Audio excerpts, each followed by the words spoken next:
ISKCON Mangaluru દ્વારા સંચાલિત ભગવદ્ ગીતા શીખો 18 દિવસ 18 અધ્યાયમાં આપ સૌનું હૃદયપૂર્વક સ્વાગત છે. પરમ પૂજ્ય નામાનિષ્ઠા દાસ પ્રભુ એમના માર્ગદર્શનથી એમની હરે કૃષ્ણ પ્રભુજી. હરે કૃષ્ણ. યસ, હરે કૃષ્ણ. હરે કૃષ્ણ પ્રભુજી. Hare Krishna. Yes, thank you. Okay, so પરમ પૂજ્ય નામાનિષ્ઠા દાસ પ્રભુ એમના માર્ગદર્શનથી અને એમના આદેશથી આપણે બધા સાથે મળી અને આજે અભ્યાસ કરવા જઈ રહ્યા છીએ ચેપ્ટર નંબર 8 અધ્યાય 8 જેને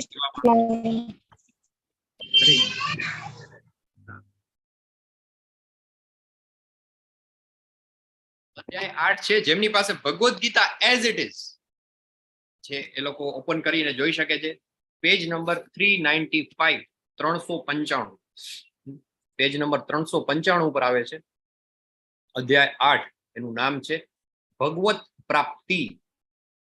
મારી સ્ક્રીન તમારી સાથે શેર કરું. Just a minute. Screen visible છે મારી પ્રભુ? દેખાઈ રહી છે?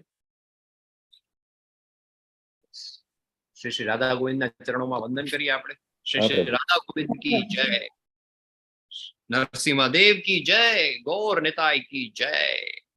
આપણો જે આ કોર્સ છે એ આખું બેઝડ છે on the teachings of his divine grace Krishna કૃપામૂર્તિ ઓમ વિષ્ણુપાદ પરમહંસ પરિવ્રાજકાચાર્ય અષ્ટોદર્શન શ્રી શ્રીમદ અભય ચરણારવિંદ ભક્તિ વેદાંત સ્વામી શ્રીલા પ્રભુપાદ કી જય.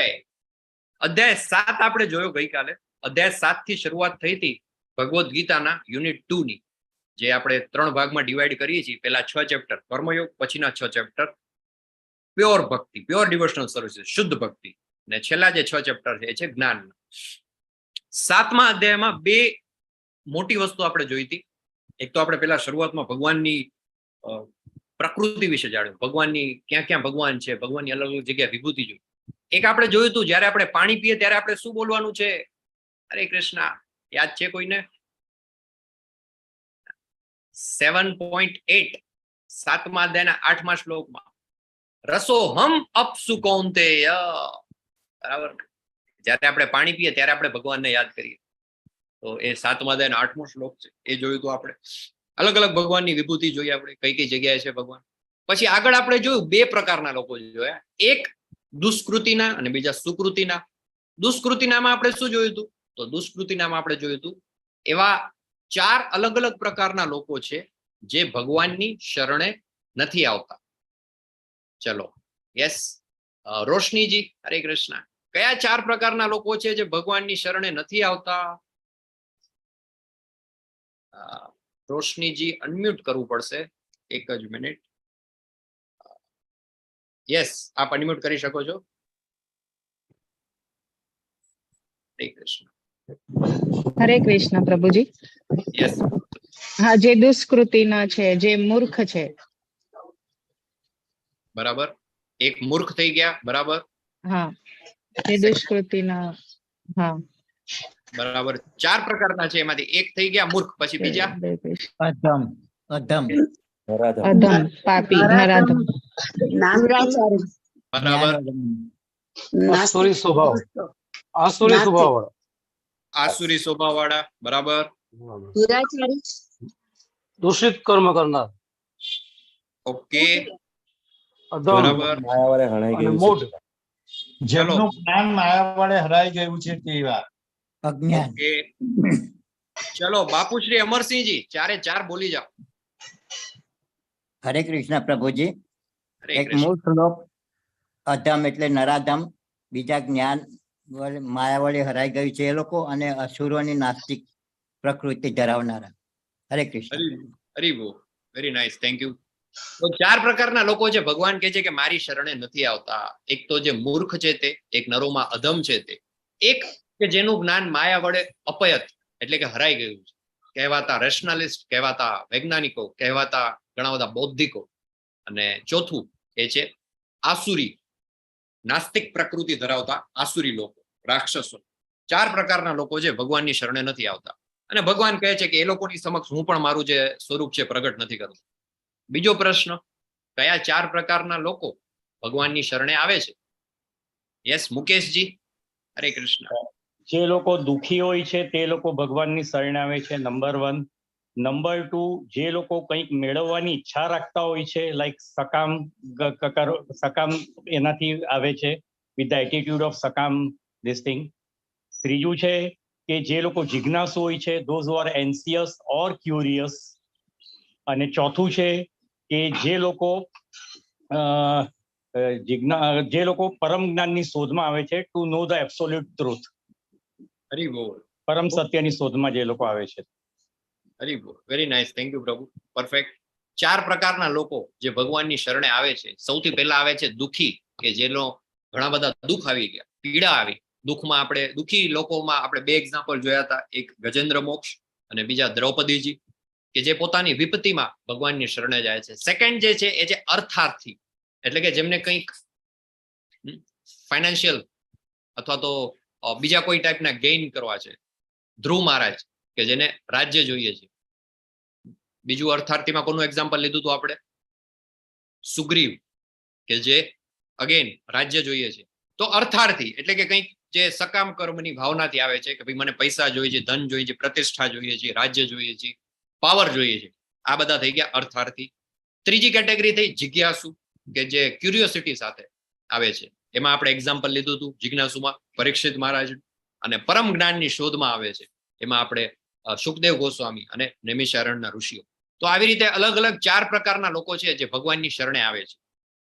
પહેલા પણ આપણે જોયું હતું ચોથા અધ્યાયમાં, યે યથામામ પ્રપદ્યન્તે, જે કોઈ પણ વ્યક્તિ મારી શરણે જે કોઈ માત્રામાં આવે છે એ રીતે હું એનું શું કરું છું? ભગવાન કહે છે કે એને ફળ આપું છું. અને ગઈકાલે ભગવાને જોયું, આપણને એક એક્ઝામ્પલ આપ્યું હતું. આપણે એક સરસ મજાની સ્લાઇડ જોઈ હતી કે જે એક ડિવોટી છે એ 2 હાથ ઊંચા કરી, જ્યારે સમુદ્ર જે આખો મહાસાગરની અંદર ફસાઈ ગયા હોય છે ને, ત્યાંથી 2 હાથ ઊંચા કરી શરણે જાય છે ભગવાનની, અને ભગવાન એમને એરલિફ્ટ કરીને લઈ જાય છે. તો આ બધી વાત જે આપણે છે ગઈકાલે જોઈ હતી 7મા અધ્યાયમાં. હવે આવે છે 8મો અધ્યાય, જેને કહે છે ભગવત પ્રાપ્તિ. યસ બાપુ શ્રી અમરસિંહજી, હરે કૃષ્ણ. પ્રભુજી, પરીક્ષિત મહારાજ આવે જ્ઞાનની શોધમાં છેલ્લામાં? યસ, પરીક્ષિત મહારાજ થોડા બોર્ડર લાઈન ઉપર છે, જિજ્ઞાસુ પણ છે બેઝિકલી, કે એ જિજ્ઞાસા હતી એમને, એમાં પણ લઈ શકાય. અને પરમ જે જ્ઞાન છે એની શોધમાં, એટલે થોડોક બોર્ડર લાઈન કેસ છે. આપણે જનરલી ભાગવતમના 3 એક્ઝામ્પલ છે, તો એમાં નૈમિષારણ્યના જે ઋષિઓ છે એમને, અને સુખદેવ ગોસ્વામી, એને આપણે પરમ જ્ઞાનની શોધમાં લઈએ છીએ. અને પરીક્ષિત મહારાજ છે એને આપણે જિજ્ઞાસુમાં લઈએ છીએ. કેમ કે છે ને, જિજ્ઞાસુની વ્યાખ્યા શું છે? તો કે અથાતો બ્રહ્મ જિજ્ઞાસા, જેમને એ જાણવાની ઈચ્છા થઈ. બરાબર ને? એટલે પરીક્ષિત મહારાજ પ્રભુજી હશે જ્ઞાનમાં સનત કુમાર. હાજી, સનકાદી જે છે 4 આપણા જે બ્રહ્માજીના કુમારો જે છે એને આપણે ડેફિનેટલી લઈ શકીએ પરમ જ્ઞાનની શોધમાં. પણ પરીક્ષિત મહારાજ જે છે એને આપણે લઈએ છીએ જિજ્ઞાસુ. બરાબર? યસ, થેન્ક યુ બાપુ. હરે કૃષ્ણ. 8મો અધ્યાય ભગવત પ્રાપ્તિ, અક્ષર બ્રહ્મ યોગ. સરસ મજાનો અધ્યાય છે. આર્ટ ઓફ ડાઈંગ આપણે વાત કરી. અધ્યાય 8ની ઝાંખી, અર્જુનજીના પ્રશ્નો છે, એના જવાબ આપે છે ભગવાન પહેલા 4 શ્લોકોમાં. મૃત્યુ સમયે કૃષ્ણનું સ્મરણ કઈ રીતે કરવું અને એનાથી શું ફરક પડે છે, કઈ રીતે આપણી ગતિ થાય છે. યોગ મિશ્ર ભક્તિ દ્વારા કૃષ્ણનું સ્મરણ, શુદ્ધ ભક્તો દ્વારા કૃષ્ણનું સ્મરણ, ભૌતિક વિશ્વ અને આધ્યાત્મિક વિશ્વ. બહુ સરસ છે એનાલોજી, બહુ સમજવાની જરૂર છે. આપણે બધા અત્યારે ભૌતિક વિશ્વમાં રહીએ છીએ અને રોજ આપણે ક્લાસ પણ એટેન્ડ કરીએ છીએ, પણ આપણને પ્રશ્ન થાય કે ભાઈ શું ફરક છે ભૌતિક વિશ્વ અને આધ્યાત્મિક વિશ્વ છે. તો એ પણ આજે આપણે જોઈશું. અને છેલ્લે આપણે જોઈશું, એક જ મિનિટ, યસ, કૃષ્ણની પ્રાપ્તિમાં શુદ્ધ ભક્તિની સર્વોપરિતા. આવી રીતે અલગ અલગ 1 2 3 4 5 6 6 પાર્ટમાં અધ્યાય 8 છે એને ડિવાઈડ કરવામાં આવ્યો છે. સૌથી પહેલો પ્રશ્ન છે અર્જુનજીનો. અર્જુન ઉવાચ કિમ તદ બ્રહ્મ કિમ અધ્યાત્મમ કિમ કર્મ પુરુષોત્તમા અધિભૂતમ ચ કિમ પ્રોક્તમ અધિદૈવમ કિમુચ્યતે. અર્જુને પૂછ્યા કરી, હે ભગવાન, હે પુરુષોત્તમ, બ્રહ્મ શું છે, આત્મા શું છે, સકામ કર્મ શું છે, આ ભૌતિક જગત શું છે અને દેવો શું છે? કૃપા કરી આ બધું મને સમજાવો. પ્રશ્ન છે અર્જુનજી પૂછે છે, કિમ તદ બ્રહ્મ. કિમ એટલે શું? ચલો જવાબ આપો. કિમ એટલે શું? ચલો આનો જવાબ આપો. કિમ એટલે શું? ચલો નવા પાર્ટિસિપન્ટ્સમાંથી. ક્વેશ્ચન એટલે ઇઝ શું? Answer. Question is answer. Question જ આન્સર. કિમ એટલે શું? હા, કિમ એટલે શું? કિમ એટલે શું થાય? કિમ એટલે શું જ થાય. કિમ શબ્દનો અર્થ થાય શું? બરાબર ને? યસ. નાના હતા ત્યારે આપણે આવું કરતા ને બધું, આવા બધા પ્રશ્ન પૂછતા. હા. કિમ એટલે શું? કિમ એટલે શું? અર્જુનજીનો પ્રશ્ન છે અહીંયા. કિમ તદ બ્રહ્મ, હે ભગવાન, હે પુરુષોત્તમ, બ્રહ્મ શું છે? કિમ અધ્યાત્મમ, અધ્યાત્મ શું છે? સકામ કર્મ શું છે? આ ભૌતિક જગત શું છે? અને દેવો શું છે? કૃપા કરી આ બધું મને સમજાવો. અગેન અર્જુનજીના પ્રશ્ન ચાલુ થાય છે. પછી હજી આગળ ભગવાનને પૂછે છે અર્જુન, અધિયજ્ઞ કથમ, હે મધુસૂદન, યજ્ઞના સ્વામી કોણ છે? દેહેસ્મિન મધુસૂદન, અને તેઓ શરીરમાં કેવી રીતે રહે છે? પ્રયાણ કાલે ચ કથમ જ્ઞેયો, ભક્તિમાં પરવાયેલા મનુષ્યો અંતકાળે આપણે કેવી રીતે જાણી શકે છે? બરાબર. તો આ બધા જ અર્જુનજીના પ્રશ્ન છે. એક શબ્દ આવે છે અહીં, દેહેસ્મિન મધુસૂદન. દેહેસ્મિન આ શબ્દ પેલા એક વખત આવી ગયો છે. કયા શ્લોકમાં? કોઈને યાદ છે? દેહિનોસ્મિન. દેહેસ્મિન યથા દેહે. દેહિનોસ્મિન યથા દેહે. દેહિનોસ્મિન યથા દેહે કૌમારમ કૌમારમ યૌવનમ જરા દેહાંતરમ પ્રાપ્તિર ધીરસ્તત્સન. બીજા અધ્યાયનો 13મો કે 14મો શ્લોક? હરે કૃષ્ણ તેરમો. પ્રભુજી. 13મો શ્લોક. 13મો. હા, 13મો 2.13. યસ ધાર્મી માતાજી, હરે કૃષ્ણ. દેહિનોસ્મિન યથા દેહિન ગમાલમ યૌવનમ જરા તથા દેહાંતર પ્રાપ્તિ તિરસ્તથડો નમો યથી. હરી બોલ, ખૂબ સરસ. થેન્ક યુ માતાજી. તમારો મેં એક સરસ વિડીયો જોયો હતો ગઈકાલે. આટલા નાનકડા છે ધાર્મી માતાજી, મે બી 4 years 5 years, સાડી પહેરીને આમ પટ પટ પટ પટ પટ સંસ્કૃતમાં શ્લોક બોલતા હતા. Very nice. ગ્રુપમાં પણ આપણે શેર કરીશું. તો યસ, આ જો આ કોર્સનું છે ને આ મહત્વ છે. આપણે કોર્સ કરતા હોઈએ ને તો આપણે ટ્રાય ટુ કનેક્ટ, આપણે રીકનેક્ટ કરવાનો પ્રયત્ન કરીએ. જે લોકો પહેલી વાર કે બીજી વાર કે ત્રીજી વાર કરી રહ્યા હોય ને એને પણ હજી એ કનેક્ટ ન થાય, પણ તમે 6 વાર 7 વાર આ કોર્સ કરી લીધો હોય ને લેવલ 1, તો સીધું કનેક્ટ થાય. દેહેસ્મિન, હા આની પહેલા આવી ગયું છે. ક્યાં આવ્યું છે? બીજા અધ્યાયના 13મા શ્લોકમાં. બરાબર. આ બધો જે ઇન્ટરવુવન, આખી ભગવદ્ ગીતા છે એ અંદર એકબીજા સાથે ગૂંથાયેલી છે. બરાબર. તો આપણને એ ખબર પડે કે કઈ વસ્તુ ક્યાં કઈ વસ્તુ કનેક્ટેડ છે. તો અર્જુનજીનો પ્રશ્ન છે, હે મધુસૂદન, યજ્ઞના સ્વામી કોણ છે? તેઓ શરીરમાં કેવી રીતે રહે છે? વળી ભક્તિમાં પરવાયેલા મનુષ્યો અંતકાળે આપને કેવી રીતે જાણી શકે છે? અને પછી એના જે જવાબ છે એ આવે છે, જરા મરણ મોક્ષાય મામાશ્રિત્ય યતંતીએ તે બ્રહ્મ તદ્વિદુ કૃતસ્નમ અધ્યાત્મમ કર્મ ચાખિલમ સાધિ ભૂતાધિદેવમ મામ સાધિ યજ્ઞમ ચ યે વિદુ પ્રયાણ કાલે પિચ મામ તે વિદુરયુક્ત ચેતસ. 29મા અને 30મા શ્લોકમાં એના જવાબ આપે છે ભગવાન. બ્રહ્મ શું છે? તો કે જીવ, એટલે કે અવિનાશી જીવંત જે છે અસ્તિત્વ, એ બ્રહ્મ છે. બરાબર. આમ તો બ્રહ્મ છે એને આપણે અલગ અલગ રીતે સમજીએ છીએ. ભગવત પ્રાપ્તિના જે 3 તબક્કામાં છે એમાં આપણે સૌથી પહેલું સ્ટેપ ગણતા હોઈએ છીએ કે બ્રહ્મ, એટલે કે જે ભગવાનનું દૈદીપ્યમાન તેજ છે એ. પણ અહીંયા આપણે બ્રહ્મ અને પરબ્રહ્મ બે અલગ અલગ આપણે એની વ્યાખ્યા છે. તો પરમ બ્રહ્મ આપણે કહીએ છીએ, ભગવાનને કહીએ છીએ. બરાબર ને? તો એ પરમાત્મા થઈ ગયા. અને જ્યારે જે જીવ છે, આત્મા છે, જે અવિનાશી જીવંત અસ્તિત્વ છે એને બ્રહ્મ કહે છે, અથવા તો એને આત્મા પણ કહે છે. આધ્યાત્મ શું છે? તો આધ્યાત્મ છે એ છે જીવનો સ્વભાવ છે.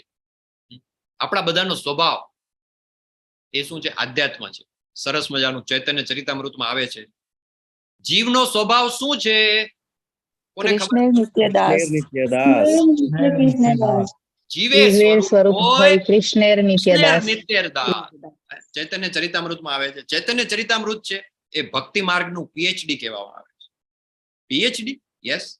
ભક્તિ માર્ગનું જે બેચલર કોર્સ છે, ગ્રેજ્યુએશન છે, એ છે ભગવદ્ ગીતા. બરાબર. શ્રીમદ ભગવદ્ ગીતા તમે એટેન્ડ કરી રહ્યા છો અત્યારે, તો આને કહેવાય છે ભક્તિ માર્ગનું ગ્રેજ્યુએશનનો કોર્સ છે. કોલેજમાં હોય ને બેચલર્સ ડિગ્રી. પછી તમે આવો છો માસ્ટર્સમાં, પોસ્ટ ગ્રેજ્યુએશન. તો પોસ્ટ ગ્રેજ્યુએશન શું છે? યસ, મારા હાથમાં દેખાય છે શ્રીમદ ભાગવતમ જે છે એ છે માસ્ટર્સ ડિગ્રી છે, પોસ્ટ ગ્રેજ્યુએશન. અને ચૈતન્ય ચરિતામૃત જે છે સરસ મજાનું મારા હાથમાં જે તમને ગોલ્ડન કલરનું દેખાઈ રહ્યું છે, એ શું છે? એ છે પીએચડી. એને કહેવાય છે આપણે જયારે ગ્રેજ્યુએશન કરી લઈએ, પોસ્ટ ગ્રેજ્યુએશન કરી લઈએ, ત્યારે પીએચડી માં જયારે આપણે એડમિશન લઈએ ત્યારે ચૈતન્ય ચરિતામૃતનું આપણે અધ્યયન કરતા હોઈએ છીએ. અને ચૈતન્ય ચરિતામૃતમાં કહે છે, શું કહે છે? જીવેર સ્વરૂપ હોય કૃષ્ણેર નિત્યર દાસ. આપણા બધાનો જે સ્વભાવ છે ને બેઝિકલી એ છે સેવકનો. કોના સેવક? કૃષ્ણેર નિત્યર દાસ. આપણે બધા ભગવાનના સેવક છીએ. એ આપણા જીવનો સ્વભાવ છે અને એને આધ્યાત્મ કહે છે. સકામ કર્મ જે છે તો ભૌતિક શરીર તરફ દોરી જતી જે બધી ક્રિયાઓ છે એ સકામ કર્મમાં આવે છે. ભૌતિક પ્રકૃતિ જે છે એ અધિભૂત એટલે કે ભૌતિક જગત કહેવાય છે. વિરાટ સ્વરૂપ જેમાં તમામ દેવોનો સમાવેશ થાય છે તો એ અધિદેવ છે. પરમાત્માને યજ્ઞના સ્વામી કહે છે. કયા શ્લોકમાં આવ્યું હતું કે ભગવાન જે છે કૃષ્ણ એ બધા યજ્ઞોના સ્વામી છે? હરે કૃષ્ણ.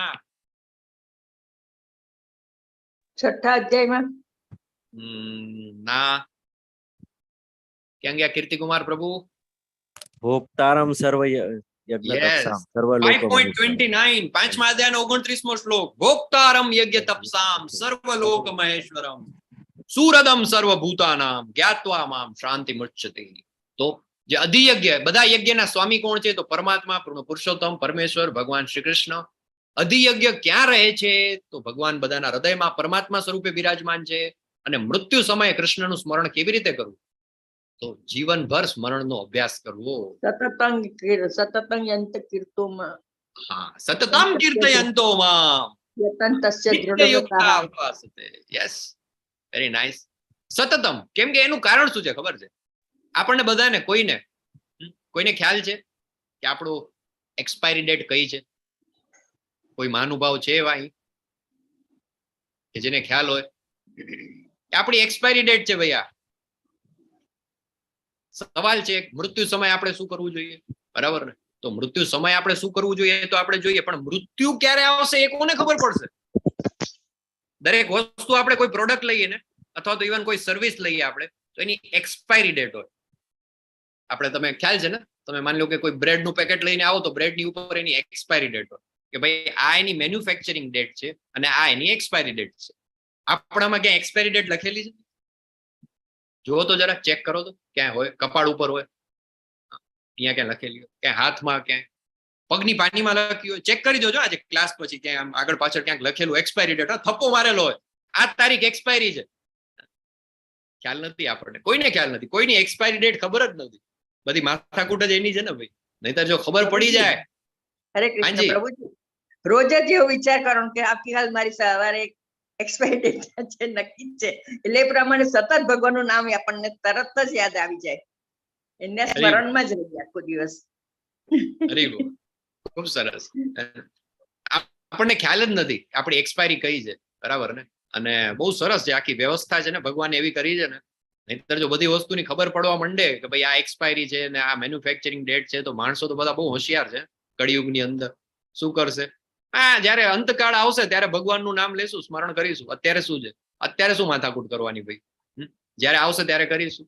પણ સૌથી મોટી જેને કહેવાય ને કે ખૂબી એ છે કે આપણી કોઈને એક્સપાયરી ડેટ જ ખબર નથી. નહીતર તો બધા આપણે કેમ મોબાઈલ હોય તો મોબાઈલની એક્સપાયરી ડેટ આપણને ખબર હોય, રિચાર્જ હોય એનું, બરાબર ને? કે આ તારીખે આ દિવસે એનું રિચાર્જ છે ખતમ થઈ જશે. એટલે રિચાર્જ કરાવવા માટે આપણે શું કરીએ? જેવો મેસેજ આવે ને, ઇનફેક્ટ ડેઈલી મોબાઈલના ડેટાનું પણ પેલું એક્સપાયરી હોય. રાતે 12 વાગ્યા પહેલા એક્સપાયર થઈ જાય. થોડી વાર પહેલા રિલાયન્સ માંથી કે વોડાફોન માંથી મેસેજ આવે 50% ડેટા તમારો પૂરો થઈ ગયો છે. એટલે આપણને યાદ આવે, 50% પૂરો થઈ ગયો, 50% જ બાકી છે. પાછું 90% પૂરો થાય ત્યારે પાછો મેસેજ આવે, પાછો 100% થાય પૂરો થઈ ગયું. આપણા જીવનમાં એવું હોત તો કેવી મજા આવે. આવો રોજ મેસેજ આવે, હા આટલા દિવસ પૂરા થયા, હવે આટલા બાકી રહ્યા. બધું પ્લાન થઈ શકે ને, બધું કેટલું સરસ પ્લાન થાય. બધું આપણે કેટલું બધું પ્લાનિંગ કરતા હોઈએ છીએ. આપણે જાતના પ્લાનિંગ કરીએ, આપણે ફાઇનાન્શિયલ પ્લાનિંગ કરતા હોઈએ, રિટાયરમેન્ટનું પ્લાનિંગ કરતા હોઈએ. અરે અહીં તો ખબર જ નથી પડતી ક્યારે એક્સપાયરી આવી જાય, અચાનક આવી જાય. તો મોબાઈલનું પ્લાનિંગ હોય કે આનું રિચાર્જ કરવાની આ તારીખ છે અને આ ડેટે ડેટા પૂરો થઈ જશે, તો આપણે અકોર્ડિંગલી રિચાર્જ કરી શકીએ. પણ અહીંયા ડેથમાં તો એવું થતું જ નથી. અને એના માટે બહુ સરસ કહે છે રાધા કૃષ્ણદાસ ગોસ્વામી જે છે, એમનું એક કોટ છે કે જેમ મોબાઈલ ફોનમાં જે રિચાર્જની ડેટ આવે છે ને, એ મનુષ્યના રિચાર્જની કોઈ ડેટ નથી. તમારી સાથે હું શેર કરીશ મે બી ગ્રુપમાં પછી. શું કહે છે? अमेरिका में एक बहुत अच्छी वस्तु मिलती है जिसे कहते हैं प्रीपेड फोन कार्ड. इस कार्ड से मालूम पड़ जाता है कि फोन में कितना पैसा बाकी है. यदि ऐसी ही व्यवस्था मनुष्य जीवन में होती और हर मनुष्य को बताया जाता कि जीवन में कितने दिन शेष हैं, तो कदाचित बहुत सारे मनुष्य भगवान की दृढ़ भक्ति करने लग जाते. किंतु हम सबका दुर्भाग्य यह है कि किसी को पता ही नहीं कि जीवन के कार्ड में कितने दिन बाकी है. શિકાગો યુએસએ 2004 ત્યારનું આ કોડ છે. ઇનફેક્ટ હવે તો ભારતમાં પણ, આપણે અમેરિકામાં ને ઇન્ડિયામાં પણ આવા બધા પ્રીપેડ સિમ કાર્ડ અને આવે છે, આપણે વાત કરી. હવે બીજો સવાલ આવે છે કે જો આપણને અંતકાળ ખબર જ નથી કે ક્યારે છે, તો અંતકાળે આપણે શું કરીશું? તો બહુ સરસ શ્લોક છે.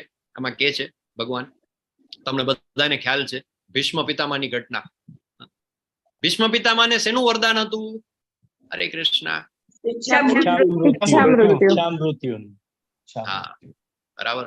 એમને ઈચ્છા મૃત્યુનું વરદાન હતું. અને તમને ખબર છે ને આખી પેલી બાણશૈયા વાળી જે ઘટના છે, શું છે? ચલો કોણ કહેશે શોર્ટમાં? હરે કૃષ્ણ.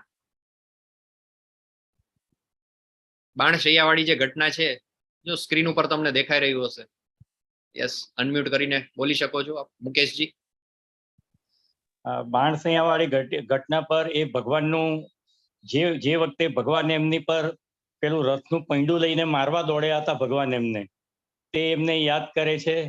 અને એમને તે જ વખતે ખ્યાલ આવી ગયો છે કે આ પૂર્ણ પુરુષોત્તમ છે, અને એ ઘટનાને યાદ કરે છે. અને પછી ભગવાન એમની પાસેથી એમની સામે એમના મુખની સામે he just presents himself in front of his face. Yes, thank you very much. Thank you પ્રભુ. યસ, પ્રભુ એડ કરવું છે તમારે કઈ? હા, એટલે પ્રભુજી કેવું છે કે જો તમે નિત્ય સ્મરણ કરતા હોય ત્યારે જ્યારે અંતકાળ આવે તો ભગવાન પોતે વ્યવસ્થા કરે, એટલે ભગવાન પોતે એમની સામે હાજર છે અને એવી રીતે એમનું જીવન સફળ કરે. Yes, very nice. કિરણજી, આપને કઈ એડ કરવું છે આમાં? હરે કૃષ્ણ પ્રભુજી. જ્યારે અંતકાળે મૃત્યુ આવે ત્યારે એની સામે જુઓ તો ભગવાન કૃષ્ણ છે, પછી ભગવાન એટલે નારદ મુનિ છે, પછી વ્યાસદેવજી છે. આ બધા આમ ગણો તો ભગવાનના તે અંશ છે. તો આવું મૃત્યુ હોવું જોઈએ. હરી બોલ, ખૂબ સરસ. હા પ્રભુ, વેરી નાઇસ. ભીષ્મ પિતામહ છે, ભગવાનના પરમ ભક્ત હતા. અને તમને બધાને ખ્યાલ છે 12 મહાજનોમાંના એક છે. અને એમનું જે ઈચ્છા મૃત્યુનું જે એમને વર્તન હતું, અને જેમ તમે બધાએ કીધું એ પ્રમાણે કે કેવું સરસ રીતે એમનું જે મૃત્યુ થયું તો કેવું કે પૂર્ણ પુરુષોત્તમ ભગવાન શ્રી કૃષ્ણ તો સામે છે જ છે, પણ ભગવાનના જે બધા 24 અલગ અલગ અવતાર છે, એમાંના જે અવતાર છે, વેદવ્યાસજી છે, નારદ મુનિ છે, એ પણ એમની સામે છે. બરાબર. તો એ ક્યારે શક્ય બન્યું કે જ્યારે એ જીવતે જીવ, મતલબ જ્યારે હતા ત્યારે એમની હયાત અવસ્થામાં પણ એમને શું કર્યું હતું?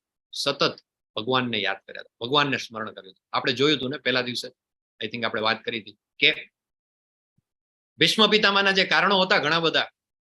આમ તો આખી કર્મની આટી ગુટી ને આપણે જે ચર્ચા કરી કે શા માટે એ ઓપોઝિશન પાર્ટીમાંથી લડ્યા હતા અને ભગવાનની સામે હતા. પણ કે છે ભીષ્મ પિતામહ કે એક કારણ તો એ છે કેશવ, કે જો હું તમારી સામે હોઉં ને તો સતત જ્યારે યુદ્ધ ચાલતું હોય ને ત્યારે તમારું મુખારવિંદનું દર્શન મને થયા જ કરે. આપણે બે સામસામે પાર્ટીમાં હોઈએ તો મને, મતલબ મારે સતત તમારી સામે જ તમારું જે મુખ છે મને એના દર્શન થાય. આપણે જો એક સાથે હોઈએ, એક પાર્ટીમાં હોઈએ, આપણે માની લો કે બંને પાંડવો તરફથી લડી રહ્યા હોય, તો આપણે બધા એક સાથે હોઈએ તો પછી મારે તમારી સામે જોવું હોય તો મારે આમ કરવું પડે, આમ જોવું પડે, અથવા મારે આમ જોવું પડે. બરાબર. પણ આપણે સામે હોઈએ એટલે મને સતત તમે દેખાવ. એવા ભગવાનના પરમ ભક્ત 12 મહાજનોમાંના એક ભીષ્મ પિતામહ, એમનું જે મૃત્યુ છે, એમ કહેવાય છે કે સૌથી શ્રેષ્ઠ કોઈને મૃત્યુ જો થાય તો આવું થાય. અંતકાલે ચ મામેવ સ્મરણ મુક્ત્વા કલેવરમ ય પ્રયાતિ સમજભાવમ યાતિ નાસ્તેત્ર સંશય. જે મનુષ્ય મૃત્યુ સમયે કેવળ મારું સ્મરણ કરતો શરીર તજે છે, તે તરત જ મારી પ્રકૃતિને પામે છે. આમાં લેશ માત્ર સંદેહ નથી.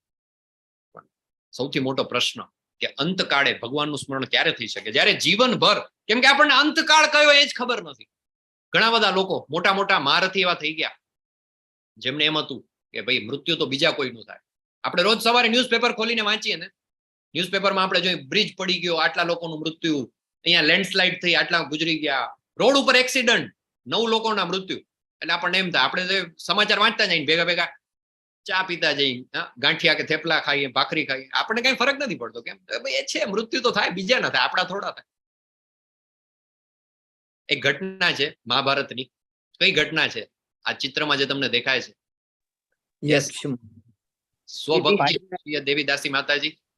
યક્ષજીનો પ્રશ્ન.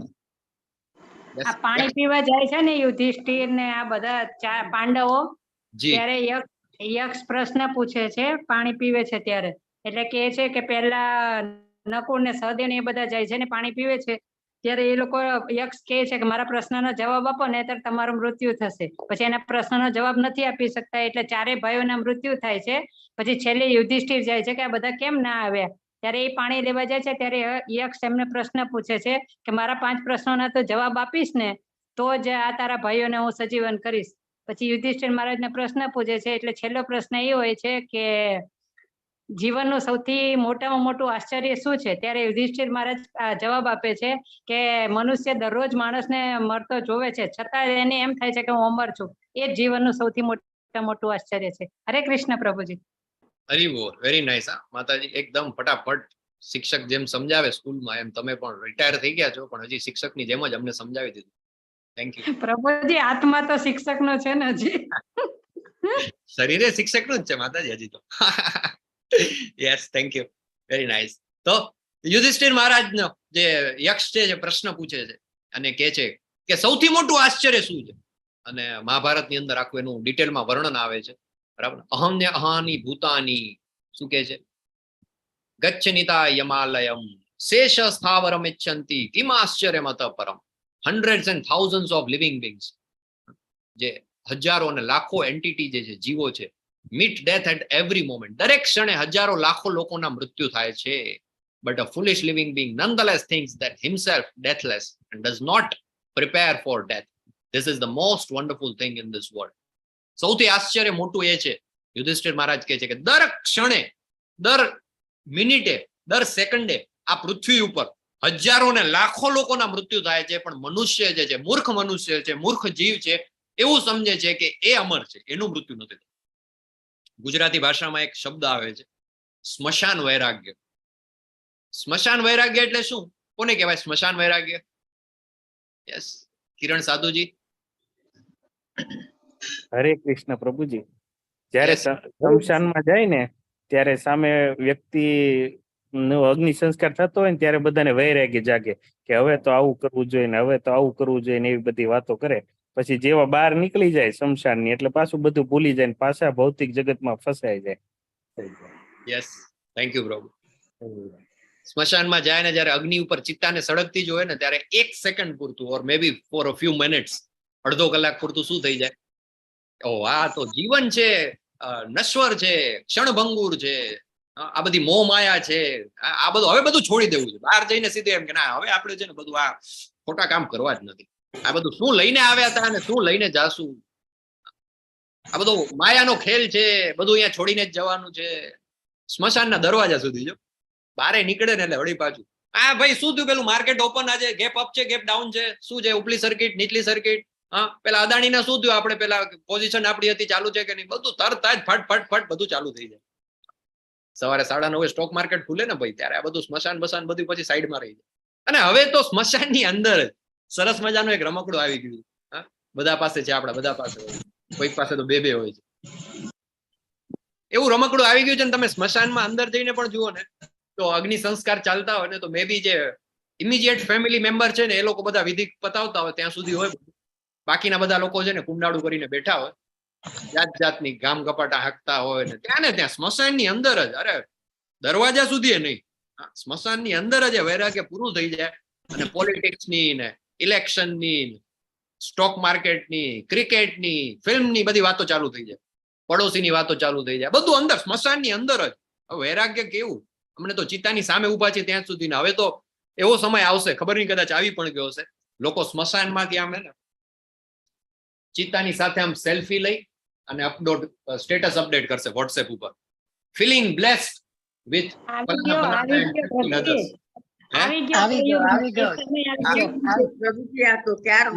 ક્યારનું આવી ગયું છે.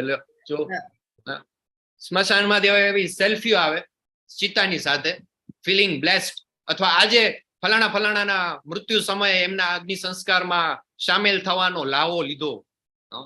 લાવો તો ભાઈ તારે લેવાનો જ છે. આ સ્મશાન આપણને ખબર જ નથી કે આ મૃત્યુ મારું આવી શકે છે કે કેમ, આપણને ખબર જ નથી. અને યુધિષ્ઠિર મહારાજ કહે છે કે સૌથી મોટું આશ્ચર્ય એ છે મનુષ્યને એમ લાગે છે કે મારું તો મૃત્યુ નહીં થાય, કૃષ્ણ સિવાય બીજું કંઈ યાદ કરવાથી શું થશે, શું પરિણામ આવશે? યમ યમ વાપી સ્મરણ ભાવમ ત્યજત્યંતે કલેવરમ તમ તમે વેતિ કૌંતેય સદા તદ્ભાવ ભાવિત. હે કુંતી પુત્ર, શરીરનો ત્યાગ કરતી વખતે મનુષ્ય શું કરે છે? જે ભાવનું સ્મરણ કરે છે એવા જ ભાવને તે નિશ્ચિતપણે પ્રાપ્ત કરે છે. સરસ મજાની આખી સ્ટોરી છે, આપણે એક વખત પહેલા જોઈ લીધી છે. ભરત મહારાજ ચક્રવર્તી સમ્રાટ હતા અને બધું જ પોતાનું રાજપાટ ને બધું છોડી અને સંન્યાસ લેવાનું વિચારે છે. પેલા આપણો આખા બધા આશ્રમ જે તમને ખબર છે, વાનપ્રસ્થાશ્રમ, સંન્યાસ આશ્રમ. વાનપ્રસ્થાશ્રમમાં શું કરે તો કે ભાઈ જંગલમાં જઈ અને ડિટેચ થઈ જાય બધા સંસારથી. તો આટલા મોટા ચક્રવર્તી સમ્રાટ એ પણ શું કરે છે, ડિટેચ થઈ જાય છે, બધું છોડી દે છે અને એક કુટીરમાં જઈને રહે છે, સતત દિવસ રાત ભગવાનનું નામ જપે છે. પણ એક હરિણીના બચ્ચા ઉપર એનું, આપણે આની પહેલા ડિટેલમાં જોઈ ગયા છીએ એટલે થોડુંક આને સ્કીપ કરીશું, ફાસ્ટ ફોરવર્ડ કરશું, કે હરિણીના બચ્ચાને જે પેલી એક ગર્ભિણી હોય છે હરિણી, એને નદી ક્રોસ કરતા જોવે છે અને એનું મૃત્યુ થાય છે, નાનું બાળક જન્મે છે, નાનું હરણનું બચ્ચું, એના ઉપર એને એટેચમેન્ટ થઈ જાય છે. એને એમ થાય છે કે આ બિચારું હરણીનું બચ્ચું એને લઈ આવે છે અને સતત એનું પાલન પોષણ કરે છે, એને મોટું કરે છે. અને જે ભરત મહારાજ કે જે બધું આખું સામ્રાજ્ય, કરોડો અબજોનું આખું સામ્રાજ્ય છોડીને આવી ગયા હતા જંગલમાં ભગવાનનું નામ લેવા, ભગવાન સાઈડમાં રહી જાય છે અને પેલું હરણીનું બચ્ચું છે એના પ્રત્યે એને માયા બંધાઈ જાય છે. અને છેલ્લે જયારે એનું પોતાનો જયારે અંત સમય આવે છે ત્યારે એ હરિણીના બચ્ચાને શોધતા શોધતા એમનું મૃત્યુ થાય છે. અંતકાલે ચ મામેવ, અને એ હરણનો સ્મરણ કરતા કરતા જયારે એમનું મૃત્યુ થાય છે તો નેક્સ્ટ જન્મમાં પછી એવા ભરત મહારાજને એક હરણ તરીકે જન્મ લેવો પડે છે. કેમ તો કે અંત સમય એમણે શું કર્યું હતું, હરણીનું ચિંતન, બધું છોડીને ભગવાનની પૂજા કરવા, ભગવાનની ઉપાસના કરવા, ભગવાનની ભક્તિ કરવા માટે ગયા હતા. પણ અંતકાળે એ હરણનું સ્મરણ થયું તો નેક્સ્ટ જન્મ એમનો હરણ તરીકે થયો. અને પછી આખી આગળની પછી વાત છે, જળ ભરતની વાર્તા ને બધું આવે છે. તો પણ અલ્ટિમેટલી આમાંથી જે આપણે શીખવાનું છે શું, કે અંતકાલે ચ મામેવ, જે છેલ્લી ઘડી આપણે જેને સ્મરણ કરશું ને એ આપણું આવશે. બીજી એક નાનકડી સ્ટોરી છે, અજામિલ. અજામિલ નામનો એક બ્રાહ્મણ હતો. શ્રીમદ ભાગવતમની અંદર આ વાર્તા આવે છે. જે કંઈ પણ આપણે ક્લાસમાં શેર કરીએ છીએ એ બધું કોઈ આમ ઉપજાવી કાઢેલી વાતો નથી. તમને કોઈ આંકડા જોઈને એવું લાગે કે આ શું લાખો ને કરોડો વર્ષ ને આ યુગની વાત થાય છે. દરેકે દરેક વસ્તુ શ્રીમદ ભાગવતમ, આને આપણે આપણો આધાર માનીએ છીએ, ભગવદ્ ગીતા, એના આધારે આપણે શેર કરતા હોઈએ છીએ. આ બધી વાર્તા પણ જે છે ને એ કોઈ એવી દંતકથા નથી, આ બધી શાસ્ત્રોની અંદર લખેલી વાર્તા છે. અજામિલ નામનો બ્રાહ્મણ જન્મે તો બ્રાહ્મણ હતો, પણ થોડા એના કોઈક એવા સંસ્કારો, એવા કુસંસ્કારો આવી ગયા હશે, એ પ્રગટ થાય છે. જંગલમાં એ જતો હોય છે યજ્ઞ માટે, પેલા સમિધ એકઠા કરવા માટે, લાકડા એકઠા કરવા માટે, પુષ્પ અલંકાર બધું ભગવાનની પૂજા કરવા માટે, ફૂલ લેવા માટે. તો એ જોયે છે ત્યાં જંગલમાં એક ગણિકા હોય છે, નગરવધુ, એક સુંદર સ્ત્રી ને એક શુદ્ર પુરુષ હોય છે. એ બેને ક્રીડા કરતા જોવે છે, જાત જાતના બીભત્સ અવાજો કાઢતા હોય છે. એટલે અજામિલ બ્રાહ્મણ છે એ છુપાઈને જોવે છે. એને એમ થાય છે કે ભાઈ જોવામાં શું જાય છે, જોવું જરા. અને પેલા લોકો ખીખિયાટા કરતા હોય છે, હસતા હોય છે, અશ્લીલ ચેનચાળા કરતા હોય છે, એમની ક્રીડા જોવે છે. પછી અજામિલને વિચાર આવે છે, આપણે જોયું હતું ને કે આપણી જે 5 ઇન્દ્રિય જે છે એ શું કરે છે, પેલા ઇનપુટ તો એ આપે છે, એની પાછળ આપણું મન છે. પછી મન છે એ બુદ્ધિને પ્રેરે છે અને પછી બુદ્ધિ છે ભ્રષ્ટ થઈ જાય છે અને આ રીતે આખી આપણું પતન થાય છે. અજામિલને વિચાર આવે છે કે યાર હું તો બ્રાહ્મણ છું અને આ શુદ્ર છે આ સ્ત્રીનો ભોગ કરે છે. એ જાય છે તેમ અને એ પેલી જે નગરવધુ હોય છે, ગણિકા હોય છે, એને કહે છે કે હું બ્રાહ્મણ છું અને તને ભોગવવાનો અધિકાર તો મારો હોવો જોઈએ, તું આ શુદ્રની સાથે ક્યાં જીવન વ્યાપન કરે.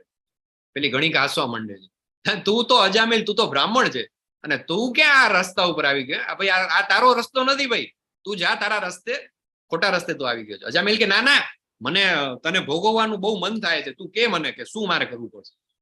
તું યાર ગરીબ બ્રાહ્મણ છો, તારા બસની વાત નથી, મારા તો બધા શોખ બહુ ઊંચા છે. આ એમ પેલું કહેવાય ને હાઈ મેન્ટેનન્સ પ્રોડક્ટ છું, મને મેન્ટેન કરવું જેવા તેવાની બસની વાત નથી, મારે તો રોજ મદિરા પાન કરવા જોઈએ. તું તો બ્રાહ્મણ છે, તું ક્યાંથી મદિરા મને લઈ આપવાનું. એટલી વાત છે ના, હું તને મદિરાની વ્યવસ્થા તો થઈ જશે, આપણી પાસે બધું છે, મને તો રોજ માંસ ભક્ષણ કરવા પણ જોઈએ. હા તો એ હું લાવી આપીશ ને તને.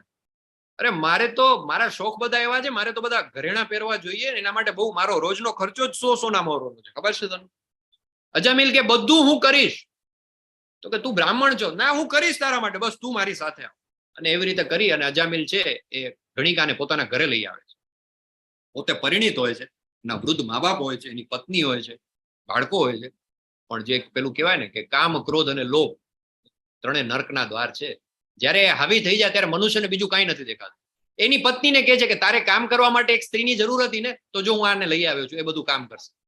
એ પત્ની કે આપણે કાંઈ એવી જરૂર નથી ભાઈ, હું બધી સેવા પૂજા હું પોતે કરું છું બધાની, મા બાપની, બાળકોની, હું ઘર સંભાળી લઉં છું. તો કે ના ના, હવે તું થાકી જાય છે, હું આ તારા માટે લઈ આવ્યો છું, એમ કરી એ ગણિકાને લઈ આવે છે. અને પછી તો બધા ખોટા કામ કરવા પડે છે, કેમ કે એને આ બધું માંસ ને મદિરા ને એ બધું કરવું પડે છે. એના શોખ પૂરા કરવા માટે ચોરી ચકારી ચાલુ કરી દે છે, લૂંટ કરે છે, ન કરવાના બધા જ કામ કરે છે અને ભ્રષ્ટ થઈ જાય છે. એને એક બાળક થાય છે આ ગણિકાથી. એક સમય એના ઘરે ત્યાં ગામમાંથી અમુક થોડા સંત મહાત્માઓ પસાર થતા હોય છે, સાધુ.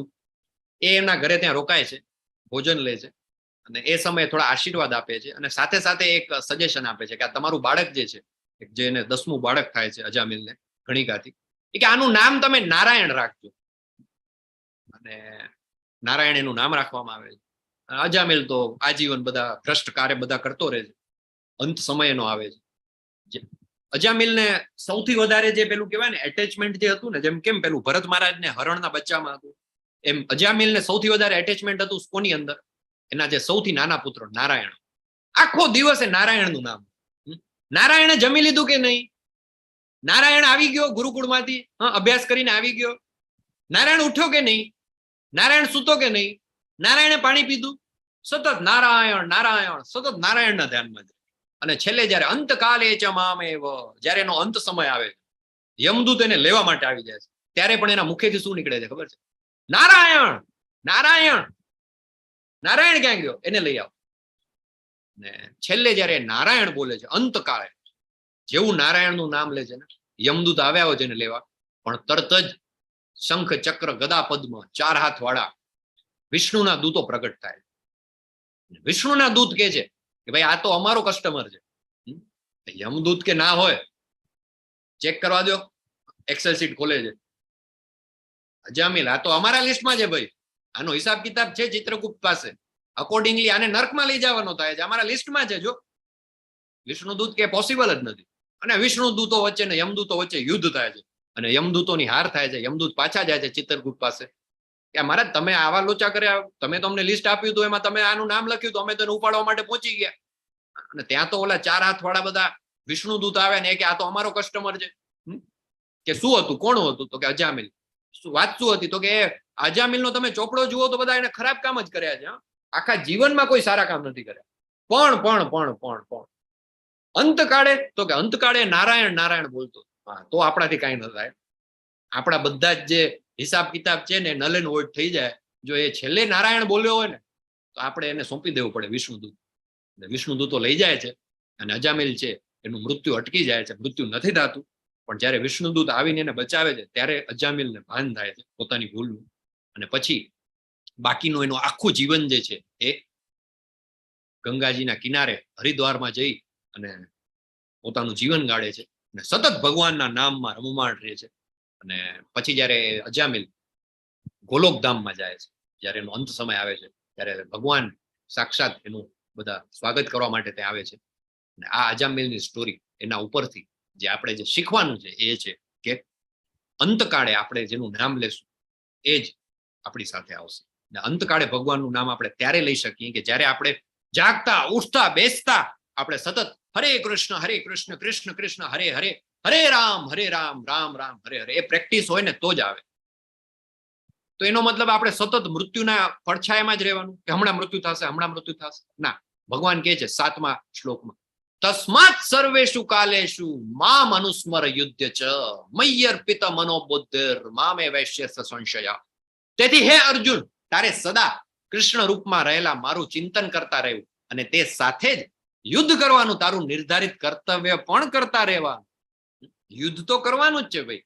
એવું નથી કે આખો દિવસ ચલો હવે આ ભગવાન, પેલો ભગવદ્ ગીતાનો ક્લાસ એટેન્ડ કર્યો, કહેતા હતા કે આખો દિવસ ભગવાનનું નામ લો. કેમ? તો કે ક્યારે મૃત્યુ આવશે ખબર નથી, એટલે નોકરી ધંધા બધું છોડીને આખો ના. ભગવાન કહે છે તસ્માત સર્વેષુ કાલેષુ મામ અનુસ્મર યુદ્ધ છે, મને સ્મરણ કર અને સાથે સાથે યુદ્ધ તો કર જ. એટલે આપણે બધા યુદ્ધ તો કરવાનું જ છે. યુદ્ધ એટલે એવું નહીં કે આ બધા પ્રભુજી તીર ને કામઠાલીને ઉપડી જાય. કેમ પેલા ક્લાસમાં કહેતા હતા યુદ્ધ કરવાનું છે, ચાલો કાઢો ધોકા ને હોકીને, હા ચાલો કોને કોને મારવાના છે. ના, યુદ્ધ એટલે આપણું અત્યારે યુદ્ધ શું છે? આપણે નોકરી કરી રહ્યા છીએ, આપણે બિઝનેસ કરીએ છીએ, આપણે સ્ટુડન્ટ છીએ, આપણે ઘર ચલાવી રહ્યા છીએ. આ બધું એક યુદ્ધ છે. કેવું અઘરું યુદ્ધ જ છે ને. નોકરી કરતા હોય, હમણાં આપણી સાથે દરબાર પ્રભુ આવશે, જિજ્ઞેશ દરબાર પ્રભુ, શિફ્ટ ચેન્જ થયા કરે. ક્યારેક એ શિફ્ટ હોય, ક્યારેક બી શિફ્ટ હોય, ક્યારેક સાંજે 7 થી રાતે 3 ની શિફ્ટ હોય, ક્યારેક સવારે અર્લી મોર્નિંગ 3 થી 10 ની શિફ્ટ હોય, ક્યારેક 10 થી 3 ચેન્જ થયા કરે. કેટલી માથાકૂટ, ઓવર ટાઈમ કરવો પડે, અને ક્યારેક કોઈ રિલીવ કરવા ના આવ્યો તો સળંગ 16 કલાક નોકરી કરવી પડે. આ બધું શું છે? એક યુદ્ધ જ છે ને. It's a kind of battle. એટલે આ બધું યુદ્ધ છે. તસ્માત સર્વેષુ કાલેષુ મામ અનુસ્મર યુદ્ધ છે. એટલે આપણે આપણું જે નિયત કર્મ છે એ તો કરતા જ રહેવાનું છે, પણ એની સાથે સાથે શું કરવાનું છે? સતત ભગવાનને યાદ કરવાના છે. સ્ક્રીનમાં તમે જો દેખાય છે, કોણ છે? હરે કૃષ્ણ. ફોર્ડ કંપનીના માલિક, ફોર્ડ કંપની, હેનરી ફોર્ડ, એના જે ફાઉન્ડર હતા, એના પ્રપૌત્ર, great grandson Albert Brush Ford, as known as Amrish Das. આટલી મોટી કંપનીના માલિક છે, કરોડોનું, મિલિયન્સ બિલિયન્સનું ટર્નઓવર છે, પણ શું કરે છે? રોજ સવારે ઉઠી અને પેલા 16 વખત 16 માળા કરે. હરે કૃષ્ણ કૃષ્ણ કૃષ્ણ હરે હરે, હરે રામ રામ રામ હરે હરે. પછી પોતાની બધી કંપનીઝના બધા પ્રોજેક્ટ રિપોર્ટ જોવે, બધું એનું શું પ્રોગ્રેસ તો એ જોવે, બધાને જઈને ટ્રેનિંગ આપવાની હોય, જે કંઈ પણ આખું આટલો મોટો બિલિયન ડોલરનો એમ્પાયર સંભાળે, બધું જ કરે. પણ શરૂઆત ક્યાંથી કરે? હરે કૃષ્ણ મહામંત્રથી. રોજ સવારે મંગળ આરતી એટેન્ડ કરે, તુલસી મહારાણીની આરતી કરે, નમો નમઃ તુલસી કૃષ્ણ પ્રેયસી, નરસિંહદેવની આરતી કરે, અને પોતાના બિઝનેસમાંથી જેટલું પણ ટર્નઓવર થાય એનો એક ફિક્સ હિસ્સો છે એ કૃષ્ણ ભાવનામૃતમાં આપે. અને અત્યારે વિશ્વનું સૌથી મોટું ટેમ્પલ કોમ્પ્લેક્સ આકાર લઈ રહ્યું છે માયાપુર, પશ્ચિમ બંગાળની અંદર, ભારતની અંદર. TOVP, temple of Vedic planetarium, એના એ જે આખી કમિટી છે એના ચેરપર્સન છે. ઓલરેડી પોતાના ખિસ્સામાંથી $30 મિલિયન લગભગ 250 કરોડ રૂપિયાનું ડોનેશન આપી ચુક્યા છે, અને વર્લ્ડ વાઇડ 1000 કરોડ ફંડ ભેગું કરવામાં એ મેઇન લીડ રોલ પ્લે કરી રહ્યા છે. એવી જ રીતે આપણે પણ શું કરવું જોઈએ? આપણે જ્યાં પણ છીએ, આપણે જે કંઈ પણ કર્મ કરીએ છીએ એની સાથે સાથે આપણે ભગવાનને એટેચ કરી દેવાના છે. અભ્યાસ યોગ યુક્તેન ચેતસા નાન્યગામિના પરમમ પુરુષમ દિવ્યમ યાતિ પાર્થાનું ચિંતયન. હે પાર્થ, જે મનુષ્ય પોતાના મનને મારું સ્મરણ કરવામાં સદા મગ્ન રાખીને અવિચળ ભાવથી પૂર્ણ પુરુષોત્તમ પરમેશ્વર રૂપે મારું ધ્યાન કરે છે, તે નિશ્ચિતપણે મને પ્રાપ્ત કરે છે. ભગવાનનું સ્મરણ કઈ રીતે કરવું જોઈએ? તો આપણે જ્યાં કરી પણ છીએ, જે કંઈ પણ કર્મ કરી રહ્યા છીએ, એમાં આપણે ભગવાનને સ્મરણ કરી શકીએ. આપણે જોયું ને, જ્યારે આપણે પાણી પીએ ત્યારે આપણે યાદ કરીએ ભગવાનને. કેવી રીતે યાદ કરીએ આપણે? રસો એવી રીતે. અને ભગવાનના કયા સ્વરૂપનું? મનુષ્ય પરમ પુરુષનું ધ્યાન, સર્વજ્ઞ પુરાતન નિયંતા, લઘુતરથી પણ લઘુત્તમ, સર્વના પાલન કરતા, સમસ્ત ભૌતિક કલ્પનાથી પર, અચિંત્ય તથા જેવો હંમેશા એક વ્યક્તિ છે, એ રીતે કરવું જોઈએ. નિરાકાર નહીં. ઘણા બધા નિરાકાર લોકો, અરે અમે ભગવાનને તો, ભગવાનનો કોઈ આકાર નથી, એ તો નિરાકાર છે, એ એક અંધકારમાં પ્રકાશ સમાન છે, અમે તો પ્રકાશ પુંજની પૂજા કરીએ છીએ. ના ભાઈ, એવું કંઈ કરવાની જરૂર નથી. તમારી સામે આ દેખાય છે ને એવા કૃષ્ણ ભગવાન છે ઓલરેડી, શ્યામ સુંદર, મુરલી મનોહર, દ્વિભુજ સ્વરૂપે, હાથમાં વાંસળી સાથે. તો એનું ધ્યાન કરવું ઈઝી છે ને. તમને હું એમ કહું કે જેને તમે ક્યારે કોઈ દિવસ મળ્યા જ નથી એને યાદ કરો, તો તમે કઈ રીતે યાદ કરી શકો? જેને તમે કોઈ દિવસ જોયા જ નથી એને તમે કેવી રીતે યાદ કરી શકો? પણ જેને આપણે જોયા છે, જેને આપણે હંમેશા, જેની આપણે કલ્પના કરી છે, શ્યામ સુંદર મુરલી મનોહર સ્વરૂપે, તો ભગવાનના આ સ્વરૂપ ઉપર આપણે ધ્યાન કરવું. હે પૃથાપુત્ર અર્જુન, જે મનુષ્ય અનન્ય ભાવે મારું નિરંતર સ્મરણ કરે છે, એના માટે હું સુલભ છું. ભગવાન કહે છે કે એના માટે હું અવેલેબલ છું, કારણ કે તે મારી ભક્તિમય સેવામાં નિરંતર પરોવાયેલો રહે છે. બરાબર ને? અને એનું શું કરું છું? નયામી પરમામ ગતિમ વાતાદિ દોષેણ મદભક્તો મામ ન ચ સ્મરેત અહમ સ્મરામી મદભક્તમ નયામી પરમામ. બહુ જ ઇમ્પોર્ટન્ટ છે. આ શ્લોકનો ભાવાર્થ સમજવા જેવો છે. જ્યારે મૃત્યુ થતું હોય ને, ત્યારે એટલા બધા કફ ને આપણને, મતલબ મનુષ્યનું શરીર એટલું બધું થઈ ગયું ને કે આપણો કંટ્રોલ જ ન રહે. આમ તમને ખ્યાલ હશે ને, ઘણા બધાને એવું થાય મૃત્યુ સમય સુધી આમ ઉલટી થઈ જાય, અથવા તો ઝાડો પેશાબ થઈ જાય, મોઢામાંથી અવાજ ન નીકળે, કફ ભરાઈ જાય. ભગવાન કહે છે કે એવી પરિસ્થિતિ થઈ જાય કે અંત સમયે વાત ને, આ પિત્ત ને, કફ ને, એ બધાના કારણે એના મોઢામાંથી જો અવાજ ન નીકળે તો શું થાય?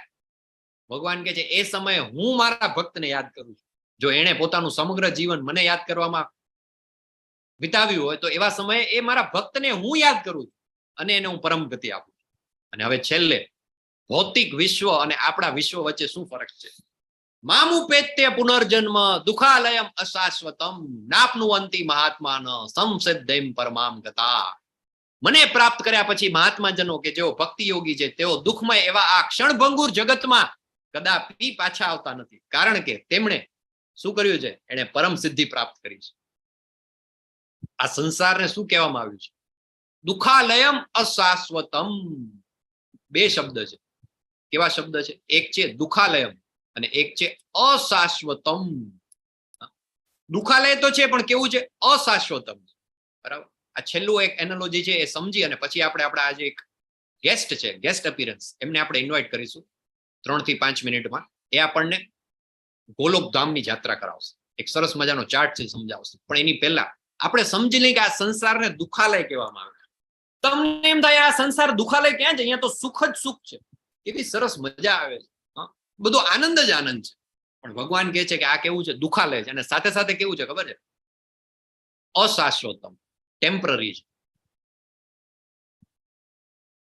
આપણે હોસ્પિટલમાં જઈએ તો હોસ્પિટલમાં આપણે પરમેનન્ટ ના જઈએ, હે ને, ટેમ્પરરી જઈએ ને. આપણે બીમાર હોય ત્યારે હોસ્પિટલમાં જઈએ, બરાબર. જેલ છે તો જેલ પણ એક ટેમ્પરરી કહેવાય. સારા કામ કરતા હોય એને જેલમાં નથી જવાનું, પણ જેને કોઈ ખરાબ કામ કર્યું છે તો એને સજા આપવા રૂપે જેલ આપવામાં આવે છે. તો આ જેલ છે, હોસ્પિટલ છે, આ બધું શું છે? એક ટેમ્પરરી પ્લેસીસ છે. એને આપણે પરમેનન્ટ માની લઈએ તો ન ચાલે. ભગવાન કહે છે કે આ સંસાર દુઃખાલય છે ને અશાશ્વતમ છે. દુઃખાલય, યસ. એવા કોઈ શબ્દ તમને આવડે છે કે જેમાં પાછળ લય આવતું હોય? આ લય દુઃખાલય છે. પુસ્તકાલય, વાંચનાલય, પુસ્તકાલય, ભોજનાલય, કાર્યાલય, દેવાલય, શિવાલય, ન્યાયાલય, હિમાલય. ઓકે, આ બધા આલય આવે છે. એમાં શું હોય? પુસ્તકાલયમાં શું મળે? પુસ્તક મળે. પુસ્તક. દુગ્ધાલયમાં દૂધ મળે. ઔષધાલયમાં ઔષધ મળે. ભોજનાલયમાં ભોજન મળે. હવે તમે પુસ્તકાલયમાં જઈને એમ કહો 2 મસાલા ઢોસા, ડુંગળી લસણ ન નાખતા, તો શું કે પેલો પુસ્તકાલય? આ ભાઈ ખોટી જગ્યાએ આવી ગયા, રોંગ નંબર. આ ભાઈ આ પુસ્તકાલય, અહીંયા પુસ્તક મળે. ભોજનાલયમાં જાઓ ભાઈ, તમે દુગ્ધાલયમાં જાઓ અને એમ કહો કે 2 પેરાસિટામોલ ની સ્ટ્રીપ આપો ને, અથવા દવા, કોઈ પણ બહુ શરદી થઈ ગઈ, શરદીની દવા આપો ને. દુગ્ધાલયમાં તો એમ કે ભાઈ આ દુગ્ધાલય છે, અહીંયા દૂધ મળે, એના માટે તમારે ઔષધાલયમાં જવું પડે. ઔષધાલયમાં જઈને એમ કહો કે ભાઈ પેલું શેક્સપિયરનું પેલું છે તમારી પાસે, સોનેટ છે શેક્સપિયરનું, મેકબેથ, ઓથેલો, હેમલેટ, જુઓ ને જરા, હોય તો ઇસ્યુ કરાવો. આ ભાઈ ખોટી જગ્યાએ આવી ગયા છો. એના માટે તમારે પુસ્તકાલયમાં જવું પડે. પુસ્તકાલયમાં પુસ્તક મળે, ભોજનાલયમાં ભોજન મળે. તો આ સંસાર છે એને ભગવાને કીધું છે દુઃખાલય. ને આપણે અહીંયા શું શોધીએ છીએ? સુખ. આ બધાને ઊંડે ઊંડે તેમ છે ને, ક્યાંક ક્યાંક તો સુખ મળશે. નાનું બાળક હોય ને, એકવાર મોટો થઈ જાવ ને પછી જો બધું. અત્યારે મારા મમ્મી પપ્પા મારા ઉપર જોખમી ચલાવે છે, બધી વસ્તુ મારે એની માનવી પડે છે. એકવાર હું મોટો થઈ જાવ ને પછી જો બધું મારી મરજીથી કરીશ. પછી એના લગ્ન થઈ જાય, બરાબર. મોટો થાય એટલે એને એમ હોય કે બધું મારી મરજીથી કરીશ, પછી શક્ય ના બને. પછી એમ થાય હવે હું આમ કરીશ તો મારી રીતે કરીશ. પછી એના ઘરે છોકરાઓ થઈ જાય. કોઈ વસ્તુ જે આપણને એમ છે કે અહીંયા સુખ મળશે, પૈસામાં સુખ મળી જશે, થોડીક પ્રતિષ્ઠા મળી જાય, થોડીક સમાજમાં વાવા થઈ જાય, નામ થઈ જાય તો સુખ મળશે, થોડીક ડિગ્રીઓ આવી જાય તો સુખ મળશે, હેલ્થ સારી થઈ જાય તો સુખ મળશે. પણ આ બધી જ વસ્તુ કેવી છે? ટેમ્પરરી. દુઃખાલયમ અશાશ્વતમ. આપણે ખોટી જગ્યાએ ખોટી વસ્તુની માંગણી કરી રહ્યા છીએ. ભગવાને કહી દીધું છે કે આ સંસાર છે દુઃખાલય છે અને સાથે સાથે અશાશ્વતમ છે, ટેમ્પરરી છે. જો આપણે આપણા જીવનમાંથી સુખ જોતું હોય તો સૌથી પહેલા તો આપણી ડેફિનેશન છે એ ચેન્જ કરવી. કઈ વસ્તુમાં આપણને સુખ મળે છે, એના જે આપણા સુખના જે આપણા રસ્તા છે એ બધા બદલવા પડશે. મને પ્રાપ્ત કર્યા પછી ભગવાન કહે છે મહાત્માજનો કે જે ભક્તિ યોગી છે તેઓ દુઃખમાં એવા આ ક્ષણભંગુર જગતમાં કદાપી પાછા નથી આવતા. એમ કે અહીંયા દુઃખ જ મળવાનું છે. એક વખત આપણે ત્યાં પહોંચી જઈએ અને એ ભગવાનનું જે ધામ છે કેવું છે? હે અર્જુન, આ ભૌતિક જગતમાં સર્વોચ્ચ લોકથી માંડી નિમ્નતમ સુધીના બધા જ દુઃખોના સ્થાન છે કે જ્યાં વારંવાર જન્મ તથા મરણ થયા કરે. પુનરપી જન્મમ પુનરપી મરણમ પુનરપી જનની જઠરે શયનમ. આ સાયકલ જે ચાલ્યા જ કરે છે. પરંતુ હે કુંતી પુત્ર, જે મનુષ્ય મારા ધામને પામે છે, મામુપેત્ય તું કૌંતેય પુનર્જન્મ ન વિદ્યતે. એ કદાપી પુનર્જન્મ પામતો નથી. એટલે ભગવાનનું ધામ છે કેવું છે, વારંવાર જ્યારે બ્રહ્માનો દિવસ ઉદય પામે છે ત્યારે બધા જીવો પ્રગટ થાય છે અને બ્રહ્માની રાત શરૂ થતા જ તેઓ અસહાયપણે નાશ પામે છે. આ સિવાય એક અન્ય અવ્યક્ત પ્રકૃતિ છે જે શાશ્વત છે અને આ વ્યક્તિ તથા અવ્યક્તિ પદાર્થોથી પર છે. તે સર્વોપરી કદાપી નષ્ટ ન થનારી છે. જ્યારે આ જગતમાં બધું જ નાશ પામે છે ત્યારે પણ તે ભાગ તેમનો તેમ જ રહે. તો આપણે આ બધા ટેમ્પરરી સુખમાં આપણું મગજ છે એ બધી ઇન્દ્રિયોને એમાં લગાડવાની બદલે આપણે ક્યાં જવું જોઈએ? જેને વેદાંતી અપ્રગટ તથા અવિનાશી કહે છે, જે પરમ ગતિ કહેવાય છે અને જેને પ્રાપ્ત કર્યા પછી યપ્રાપ્યમ ન નિવર્તન્તે, ત્યાં ગયા પછી ત્યાંથી પાછા કોઈને આવવું પડતું નથી. તદ્ધામ પરમમ. ભગવાન કે છે મારું ધામ કેવું છે? યમ પ્રાપ્ય ન નિવર્તન્તે તદ્ધામ પરમમ. આ જે ફ્રેઝ છે એક વખત અહીંયા આવે છે 8મા અધ્યાયના 21મા શ્લોકમાં અને ફરી પાછું 15મા અધ્યાયમાં પણ આવશે. ઘણા બધા લોકોને પુરુષોત્તમ માસ ચાલે છે ને, નિવર્તન્તે તદ્ધામ પરમમ. યસ, 15મો અધ્યાય ઘણા બધા લોકોને મોઢે હોય છે. પુરુષોત્તમ માસમાં 15મા અધ્યાયનું આપણે પારાયણ કરતા હોઈએ છીએ. 15મા અધ્યાયમાં આઈ થિંક 6ઠા શ્લોકમાં આવે છે યમ ગત્વા ન નિવર્તન્તે, જ્યાં ગયા પછી કોઈને પાછું નથી આવવું પડતું. અહીંયા ફરીથી ભગવાન કહે છે યમ પ્રાપ્ય, જેને પ્રાપ્ત કર્યા પછી ન નિવર્તન્તે તદ્ધામ પરમમ. એવું મારું ધામ છે. એ ધામ કેવું છે એ બતાવવા માટે આજે આપણી સાથે એક સ્પેશિયલ ગેસ્ટ આવ્યા છે. મારા લેવલ 5 ના સાથી છે જિગ્નેશ દરબાર પ્રભુ. તો હું રિક્વેસ્ટ કરીશ જિગ્નેશ પ્રભુને કે આપણને સરસ મજાનું નાનકડું એક 10-15 મિનિટનું એક પ્રેઝન્ટેશન છે એ બતાવે. ગોલોકધામ છે કેવું છે, ક્યાં છે, કેવી રીતે આવેલું છે, ક્યાં આવેલું છે, ત્યાં કઈ રીતે પહોંચી શકાય, એનું આખું જ્યોગ્રાફિકલ લોકેશન થી માંડી અને બધું આપણને એક્સપ્લેન કરશે. જિગ્નેશ પ્રભુ L5 ના અમારા સ્ટુડન્ટ છે, પોતે ભક્તિવૃક્ષના ટીચર છે, ભક્તિવૃક્ષના ક્લાસીસ લે છે અને વધારે તો એમનો પરિચય પ્રભુ પોતે આપશે. પણ દિવસ રાત 24/7 ભગવાનની સેવામાં હાજર હોય છે. એમની તો એકચ્યુઅલી ડ્યુટી જેવી છે, એન્જિનિયર છે, શિફ્ટ ડ્યુટીમાં કામ કરે છે. તમે જુઓ ને તો ક્યારેક તમને રાતના 8 વાગ્યાના કે 9 વાગ્યાની બેચમાં કોહોસ્ટની સેવા આપીને નીકળે, પછી ડ્યુટી ઉપર જતા હોય, ડ્યુટીમાંથી પાછા આવતા હોય ત્યારે મંગળ આરતીમાં હોય અને પાછા રસ્તામાંથી નીકળીને પાછા શ્રીમદ ભાગવતમના ક્લાસમાં હોય. એટલે 24/7 અવેલેબલ એવા ભગવાનના પરમ ભક્ત જિગ્નેશ દરબાર પ્રભુ આપણી સાથે છે. પ્રભુ, ઓવર ટુ યુ પ્રભુ. હરે કૃષ્ણ. હરે કૃષ્ણ પ્રભુ. 2 દિવસથી જોઈન થયો છું પ્રભુ. બંનેમાં તમને પ્રભુ મેં આઈ થિંક કોસ્ટ બનાવ્યા છે. ઓકે, ઠીક છે. ઓકે, હરે કૃષ્ણ બધાને. મારી ઓળખાણમાં તો કઈ રાખ્યું નથી. જિગ્નેશ દરબાર નામ છે મારું અને સુરતથી હું છું. તો વધારે ટાઈમ વેસ્ટ કર્યા વગર પ્રભુજીએ કટ ટુ કટ ટાઈમ આપેલો છે, આપણે એટલામાં સફર કરીશું. જે આગળ છેલ્લે શીખ્યા ને આપણે તદ્ધામ પરમમ ધામ, એટલે જે એમનું ધામ છે એમની સફર કરીશું. પછી આગળ જેમ પ્રભુએ શીખવાડ્યું, પાર્થ પ્રભુએ તમને કે દુખાવાયમ અશાશ્વતમ, એમ તો જોયેલું જ છે, આપણે રોજ જ જોતા હોઈએ છીએ. પણ એની આપણે સ્કૂલમાં તો એટલાસ જે આવતી હતી ને મેપ, એમાં રમતા હતા કે આ કઈ જગ્યાએ આ કઈ જગ્યાએ શીખવાનું. તો બસ એ આપણે એટલાસ રમીશું આજે. અને પાર્થ પ્રભુનો ધન્યવાદ કે મને સેવા આપી. એકચ્યુઅલી દર વખતે હું સેવા આપીને ગાઈડ કમ કંડક્ટર બની ગયો છું. તો બધા તૈયાર થઈ જજો, આપણે જઈએ છીએ ગોલોકધામની સફરે. બરાબર? સ્ક્રીન શેર કરે છે પ્રભુ, દેખાય છે? શું કહો છો પ્રભુ? ઓકે, પ્રભુ. યસ. તો ઓવરવ્યુ જે જોઈએ આપણે, તો પહેલા ફિટ ટુ સ્ક્રીન કરીને તમને બતાવી દઉં કે આ ઓવરવ્યુ છે કે બેઝિકલી આપણે શું શીખવાના છીએ. તો 3 પોઈન્ટ કવર કરીશું આપણે કે સૃષ્ટિનું સર્જન એ શોર્ટમાં કરીશું આપણે.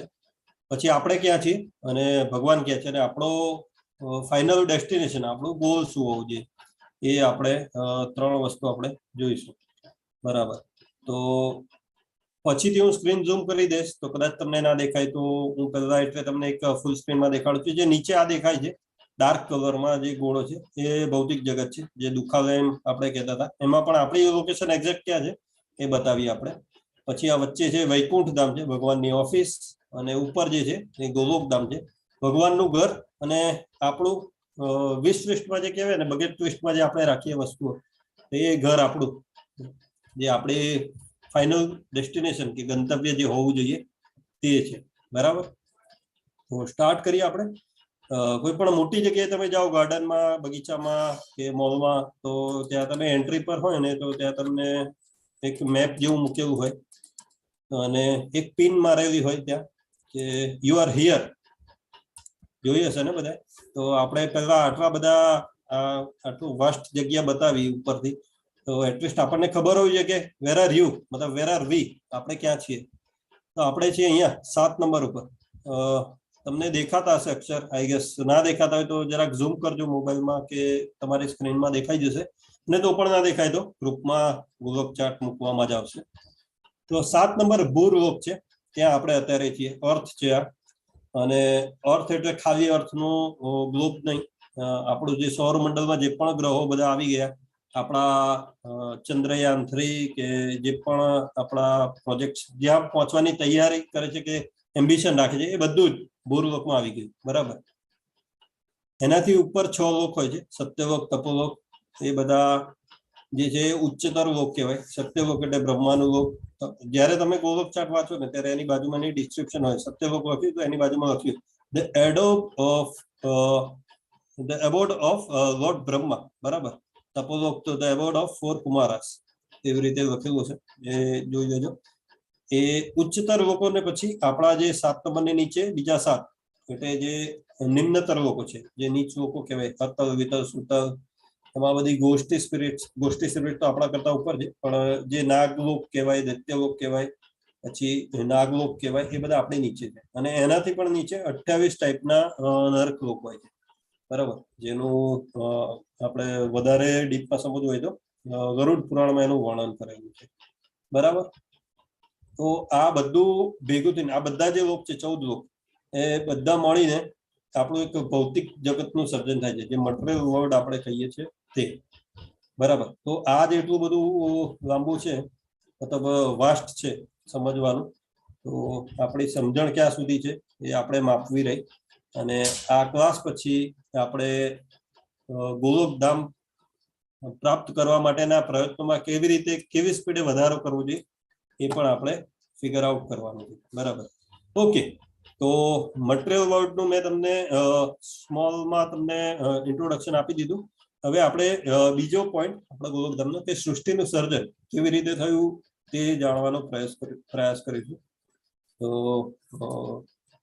ઓબ્વિયસલી બિગ બેંગ થિયરી તો નથી જ અહીંયા. તો જે પણ બિગ બેંગ થિયરી લઈને આવ્યા હોય પોતાનું નોલેજ રિફ્રેશ કરી દેજો.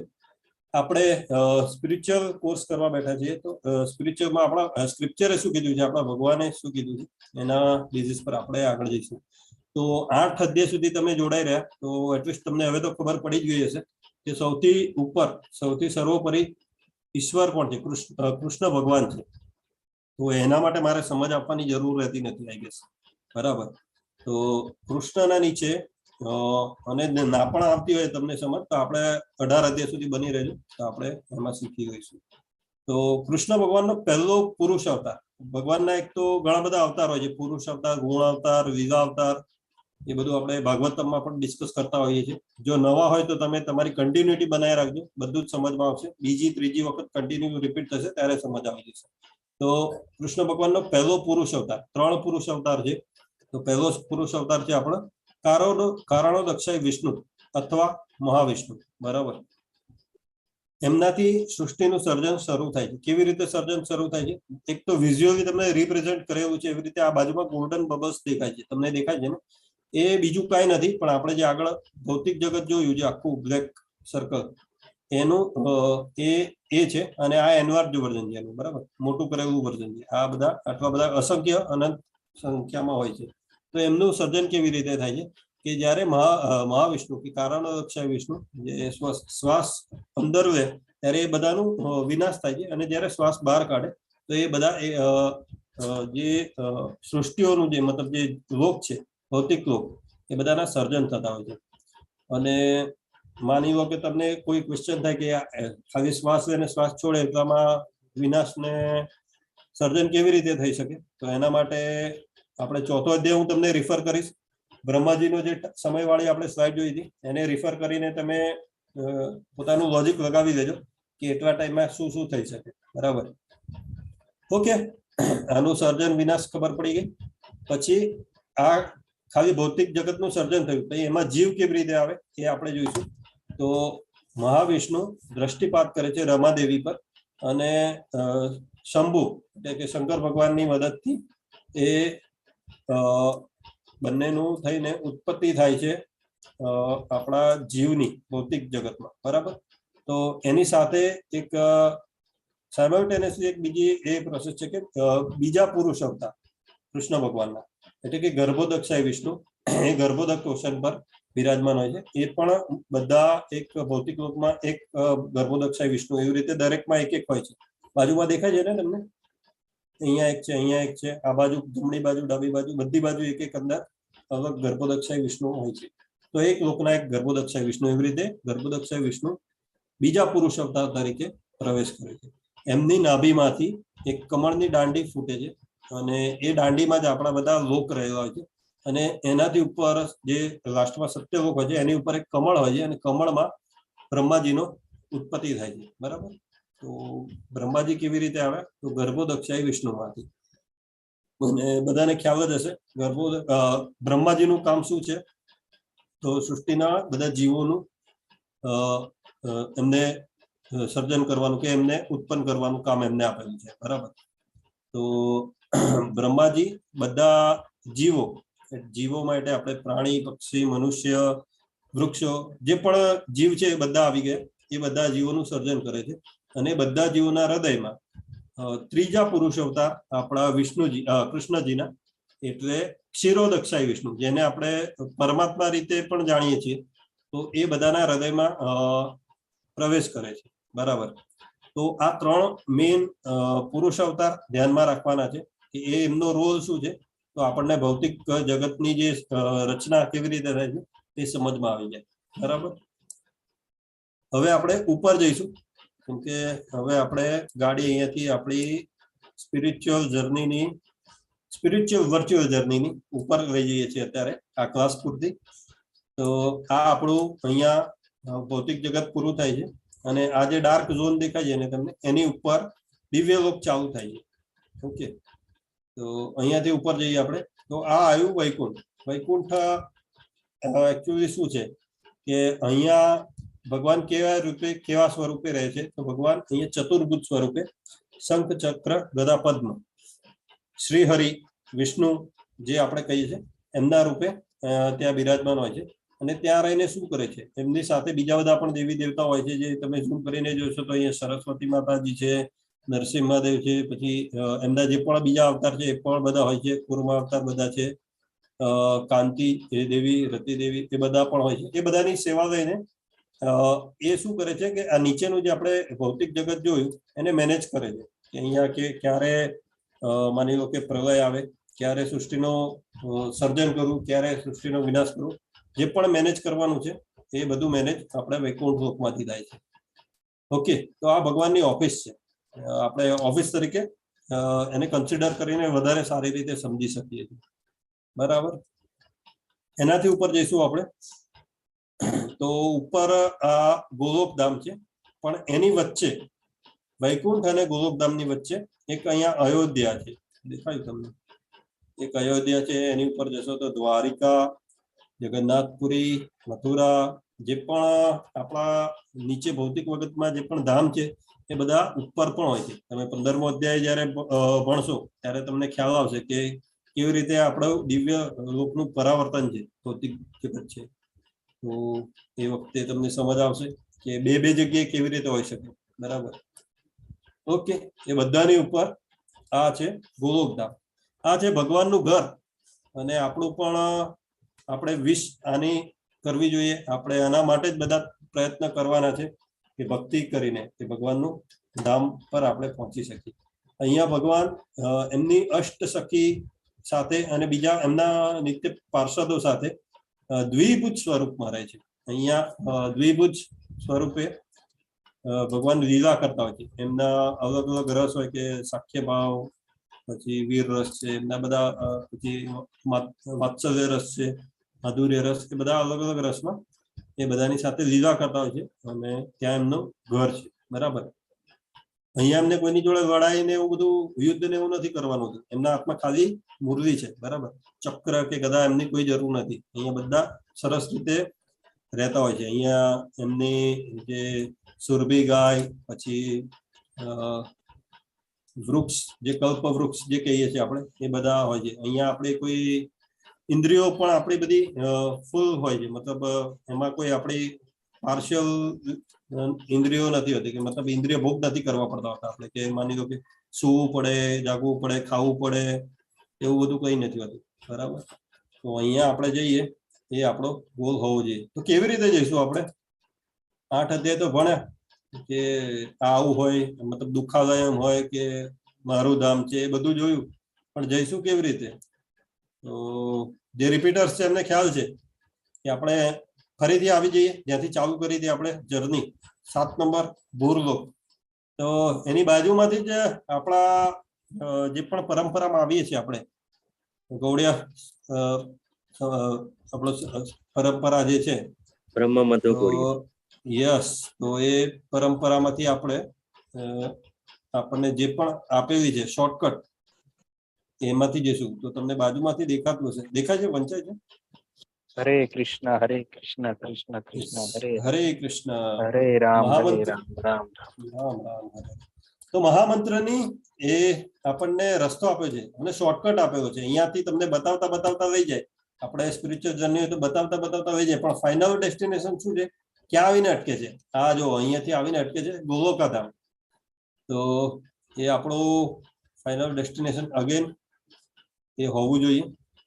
અને જે પહેલેથી જે એમને ખ્યાલ હશે કે ક્યાંથી આવે છે, આ બધું જે ફર્સ્ટ ટાઈમ જોઈન થાય છે, તો એમને લાગતું છે કે પાર્થ પ્રભુ દર વખતે ભણાવે છે, વચ્ચેથી આ જિગ્નેશ પ્રભુ આવીને ગમે તેમ એના મનની વાત કહી ગયા, પણ આવું બનાવ્યું કોને? જાતે બનાવી દીધું, કોમ્પ્યુટર જનરેટેડ હોય એવું લાગે છે આ તો ના, એવું નથી. આ બધું આપણે જે પણ નોલેજ લઈ રહ્યા છે ડિસાઇપ્લિક વેડરમાં લઈ રહ્યા છે, તો એના રેફરન્સીસ આપેલા છે, જે તમને ડાબે અને જમણે જે ટેક્સ્ટ દેખાય છે ને, આપણી જોડે ટાઈમનો થોડો બાઉન્ડ છે, તો હું જરાક ફટાફટ જઈશ, પણ તમે લેવલ 2 માં આવો એના વિશે વધારે ડીપમાં ચર્ચા થશે, અને રિપીટેશન કરશો તો પણ તમને વધારે આઈડિયા છે. એકાદ આપણે રેફરન્સ લઈ લઈએ કે કેવી રીતે સમજી શકીએ આપણે, બરાબર. અહીંયા લખેલું છે બ્રહ્મ સંહિતા 5.43, બરાબર. તો બ્રહ્મ સંહિતાનો એક રેફરન્સ છે કે ગોલોક ચાર્ટ કેવી રીતે બનાવે. તો એમાં લખેલું છે શ્લોકમાં કે ગોલોક નામની નિજ ધામની તવે છે તસ્ય દેવી મહેશ હરિ ધામેશુ તેસુ તેસુ. ઓકે, તો બીજી જે લાઈન છે દેવી, યાદ રાખજો, જરાક સિક્વન્સ યાદ રાખજો. દેવી મહેશ હરિ ધામેશુ તેસુ તેસુ, અને એની ઉપર ગોલોક નામનું નિજ ધામ, એટલે એમનું ધામ છે એ છે. દેવી મહેશ અને હરિ, આ સિક્વન્સ યાદ રાખી તો હું તમને વિઝ્યુઅલી બતાવીશ કે કેવી રીતે રેફરન્સ છે. પાછા જતા રહીએ આપણે ભૌતિક લોકમાં. ગાડી બહુ ઉપર નીચે થયા કરે છે આપણી, પણ સમજવા માટે જરૂરી છે, એટલે જઈશું આપણે. ઓકે, દેવી આવી રહ્યા, દેવીનું લોક ધામ, એમની ઉપર સિક્વન્સમાં બીજું શું હતું? દેવી પછી મહેશ, યાદ રાખી છે, મહેશ મહેશ મહેશ દેખાય છે ને, આ મહેશ નું ધામ. અને મહેશ પછી કોનું ધામ હતું? હરિ હરિનું ધામ ક્યાં છે? અહીં તો કશે નથી. હરિનું ધામ ક્યાં છે? ગોલોક ગોલોક ગોલોક ધામ તો નિજ ધામ છે, કૃષ્ણનું ધામ છે. હરિનું ધામ આવી રહ્યું વૈકુંઠ, ચતુર્ભુજ સ્વરૂપે છે, બરાબર ને? હરિ શ્રી વિષ્ણુના સ્વરૂપે, એમના ધામની પણ ઉપર તો નિજ ધામ, એટલે એમનું ધામ કયું છે? આ રહ્યું ગોલોક ધામ. તો જે પણ આપણે શીખી રહ્યા છે એ બધા રેફરન્સ, જે સ્ક્રિપ્ચરના રેફરન્સ છે એના પ્રમાણે જ આપણે હોય છે, બરાબર. તો શાસ્ત્રોમાં શંકા કરવાની જરૂર નથી. જેને પણ શંકા થાય એ આ બધા રેફરન્સ અહીંયા ટાંકેલા છે કે આવો, મતલબ આવો જ છે કેમ, તો એના પણ રેફરન્સ છે. પછી જે આપણે આગળ રસ જોયા એ બધા રસ વિશે પણ છે. પછી જગન્નાથપુરી, દ્વારકાપુરી, એના વિશે પણ છે. એ આગળ રસ જોયા આપણે, મધુર્ય રસ, વાત્સલ્ય રસ, એક એક વસ્તુનું ડીપમાં સમજણ આપેલી છે. ટાઈમનો અભાવ છે આપણે, તમને બધાને પણ ખ્યાલ છે. ઘણાને જમવાનું પ્રસાદ લેવાનો બાકી હશે અને ઘણાને સુવાની ઉતાવળ હશે ઇન ધ સેન્સ કે સવારે મંગળ આરતીમાં વહેલા જાગવાની ઉતાવળ હશે. તો આપણે 15 મિનિટમાં આપણે કમ્પ્લીટ કરવાનો ટ્રાય હતો, તો મેં ટ્રાય કર્યો છે.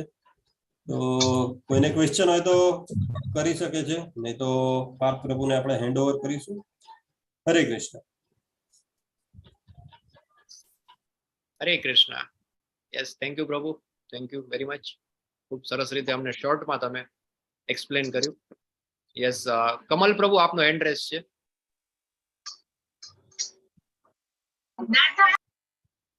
કમલ પ્રભુ છે કે કમલ માતા? કમલજી આપ બોલી શકો છો. હરે કૃષ્ણ.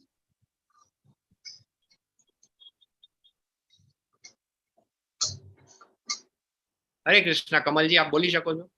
સ્પીકર ચાલુ છે હવે? હા, ચલો મે બી આપણે 1-2 સ્લાઇડ છે પૂરી કરીએ.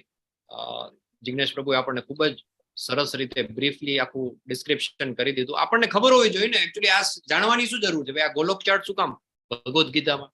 કેમ કે ભગવદ્ ગીતામાં ભગવાન કહે છે કે એમનું ગોલોકધામ કેવું છે. યદ ગત્વા ન નિવર્તન્તે તદ્ધામ પરમમ. એવું છે કે જ્યાં ગયા પછી કોઈ પાછું નથી આવતું. તો આપણને ખ્યાલ તો હોવો જોઈએ ને કે એ કેવું છે.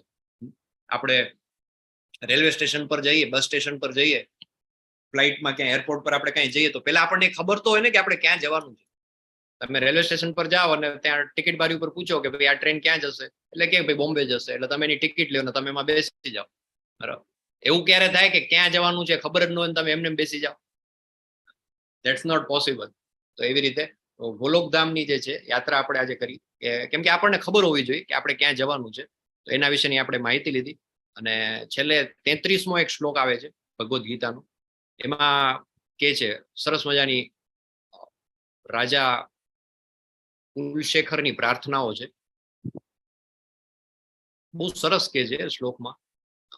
શું છે એમાં કે પ્રયાણ સમયે, પ્રાણ પ્રયાણ સમયે રાજા કુલશેખરની પ્રાર્થના એક નાનકડી બુક પણ આવે છે ઇસ્કોનની, મુકુંદમાલા સ્તોત્ર. બહુ સરસ છે.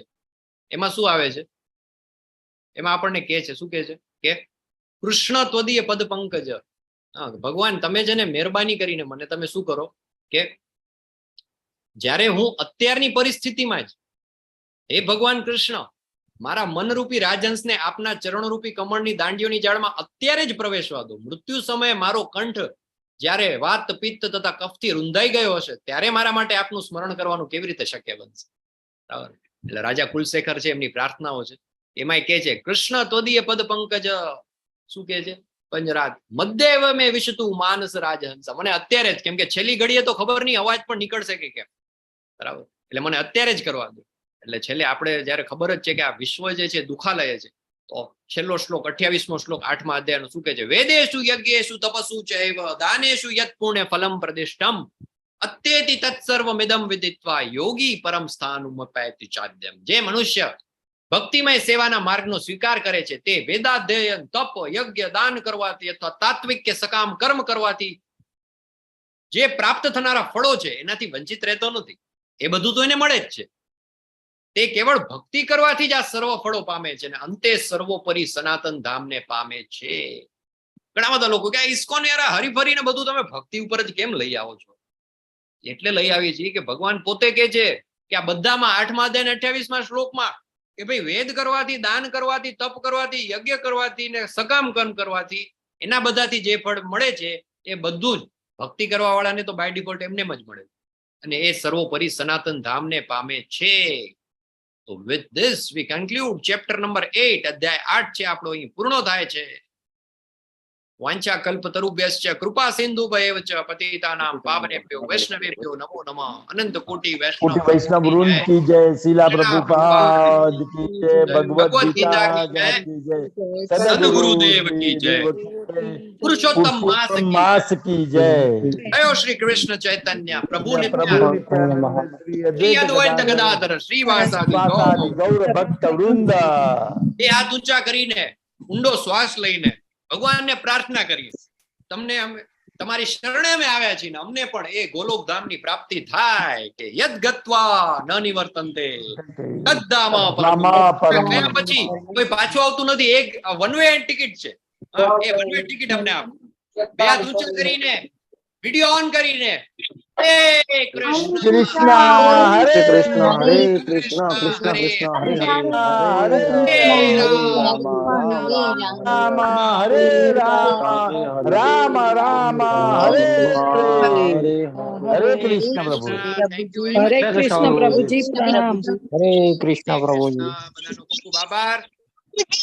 જોડાયા બાપુજી અમરસિંહજી, જાગૃતિબેન પટેલજી, ભાવિન પટેલજી, સુલોચના શુક્લાજી, મહેશ કાપડિયાજી, અલ્પેશ કાલોત્રાજી, બીજલ જાનીજી, ઉર્મિલા સાધુજી, ઉષાબેન, કલ્પના જોશીજી, સુધાજી, કીર્તિકુમાર બારિયાજી, વેલુબા વાઘેલાજી, ભૂપેન્દ્રજી, પરેશજી, મુકેશજી, અતુલા પ્રકાશ ભાવસારજી, રેણુકા દેવી, રૂપલ પુરોહિતજી, દિવ્યાંગ જોશીજી, મંજુલાજી, પરેશ શાહજી એન્ડ બીના શાહજી, ભરતસિંહ એફ જાડેજા, ભાવનાજી, અને એ સિવાય બીજી સ્ક્રીન ઉપર પણ જે લોકો છે હેમાક્ષી જાકરિયાજી, શોભના વોરાજી, મોહનસિંહ બારિયાજી, નીતાજી, જયશ્રી કાપડિયાજી, કુસુમ મિસ્ત્રીજી, પ્રતિમા શાહજી અને ડોક્ટર કલ્પેશજી, આ બધાનો ખૂબ ખૂબ આભાર. આવતીકાલે સાંજે 7:30 વાગે શ્લોકા પઠન શરૂ થશે. 8:05 માળા શરૂ થશે. આવતીકાલે ક્લાસ આપણે શાર્પ 8:59 પૂરો કરવાનો પ્રયત્ન કરીશું. મંગળ અને બુધવારે લેવલ 2 ના ક્લાસીસ હોય છે. બધાને લેવલ 2 માં જવાનું હોય છે ઘણા લોકોને, એટલે 9 વાગ્યા પહેલા આપણે ક્લાસ પૂરો કરવાનો પ્રયત્ન કરીશું. જરૂરથી જોડાજો. જેમને ક્વેશ્ચન્સ હોય, પ્રશ્ન હોય, કોઈ ફીડબેક હોય, કંઈ શેર કરવું હોય તો રોકાઈ શકો છો. આપણો કોર્સ છે બરાબર જઈ રહ્યો છે. 7 દિવસ થઈ ગયા, 8 દિવસ થઈ ગયા. સ્પીડ બરાબર છે ને? કંઈ પ્લસ માઇનસ કરવાની જરૂર હોય, જરા ગાડી ધીમી ચલાવવાની હોય કે દોડાવવાની જરૂર હોય તો કહેજો. ફીડબેક તમે આપી શકો છો. એ પ્રમાણે આપણે સુધારા વધારા કરી શકીએ. યસ, હિમનીશ પટેલજી આપનો પ્લીઝ હેન્ડ રેઝ કરો. હરે કૃષ્ણ. જેને બોલવું હોય કે પૂછવું હોય જરા. હાજી. હરે કૃષ્ણ પ્રભુજી.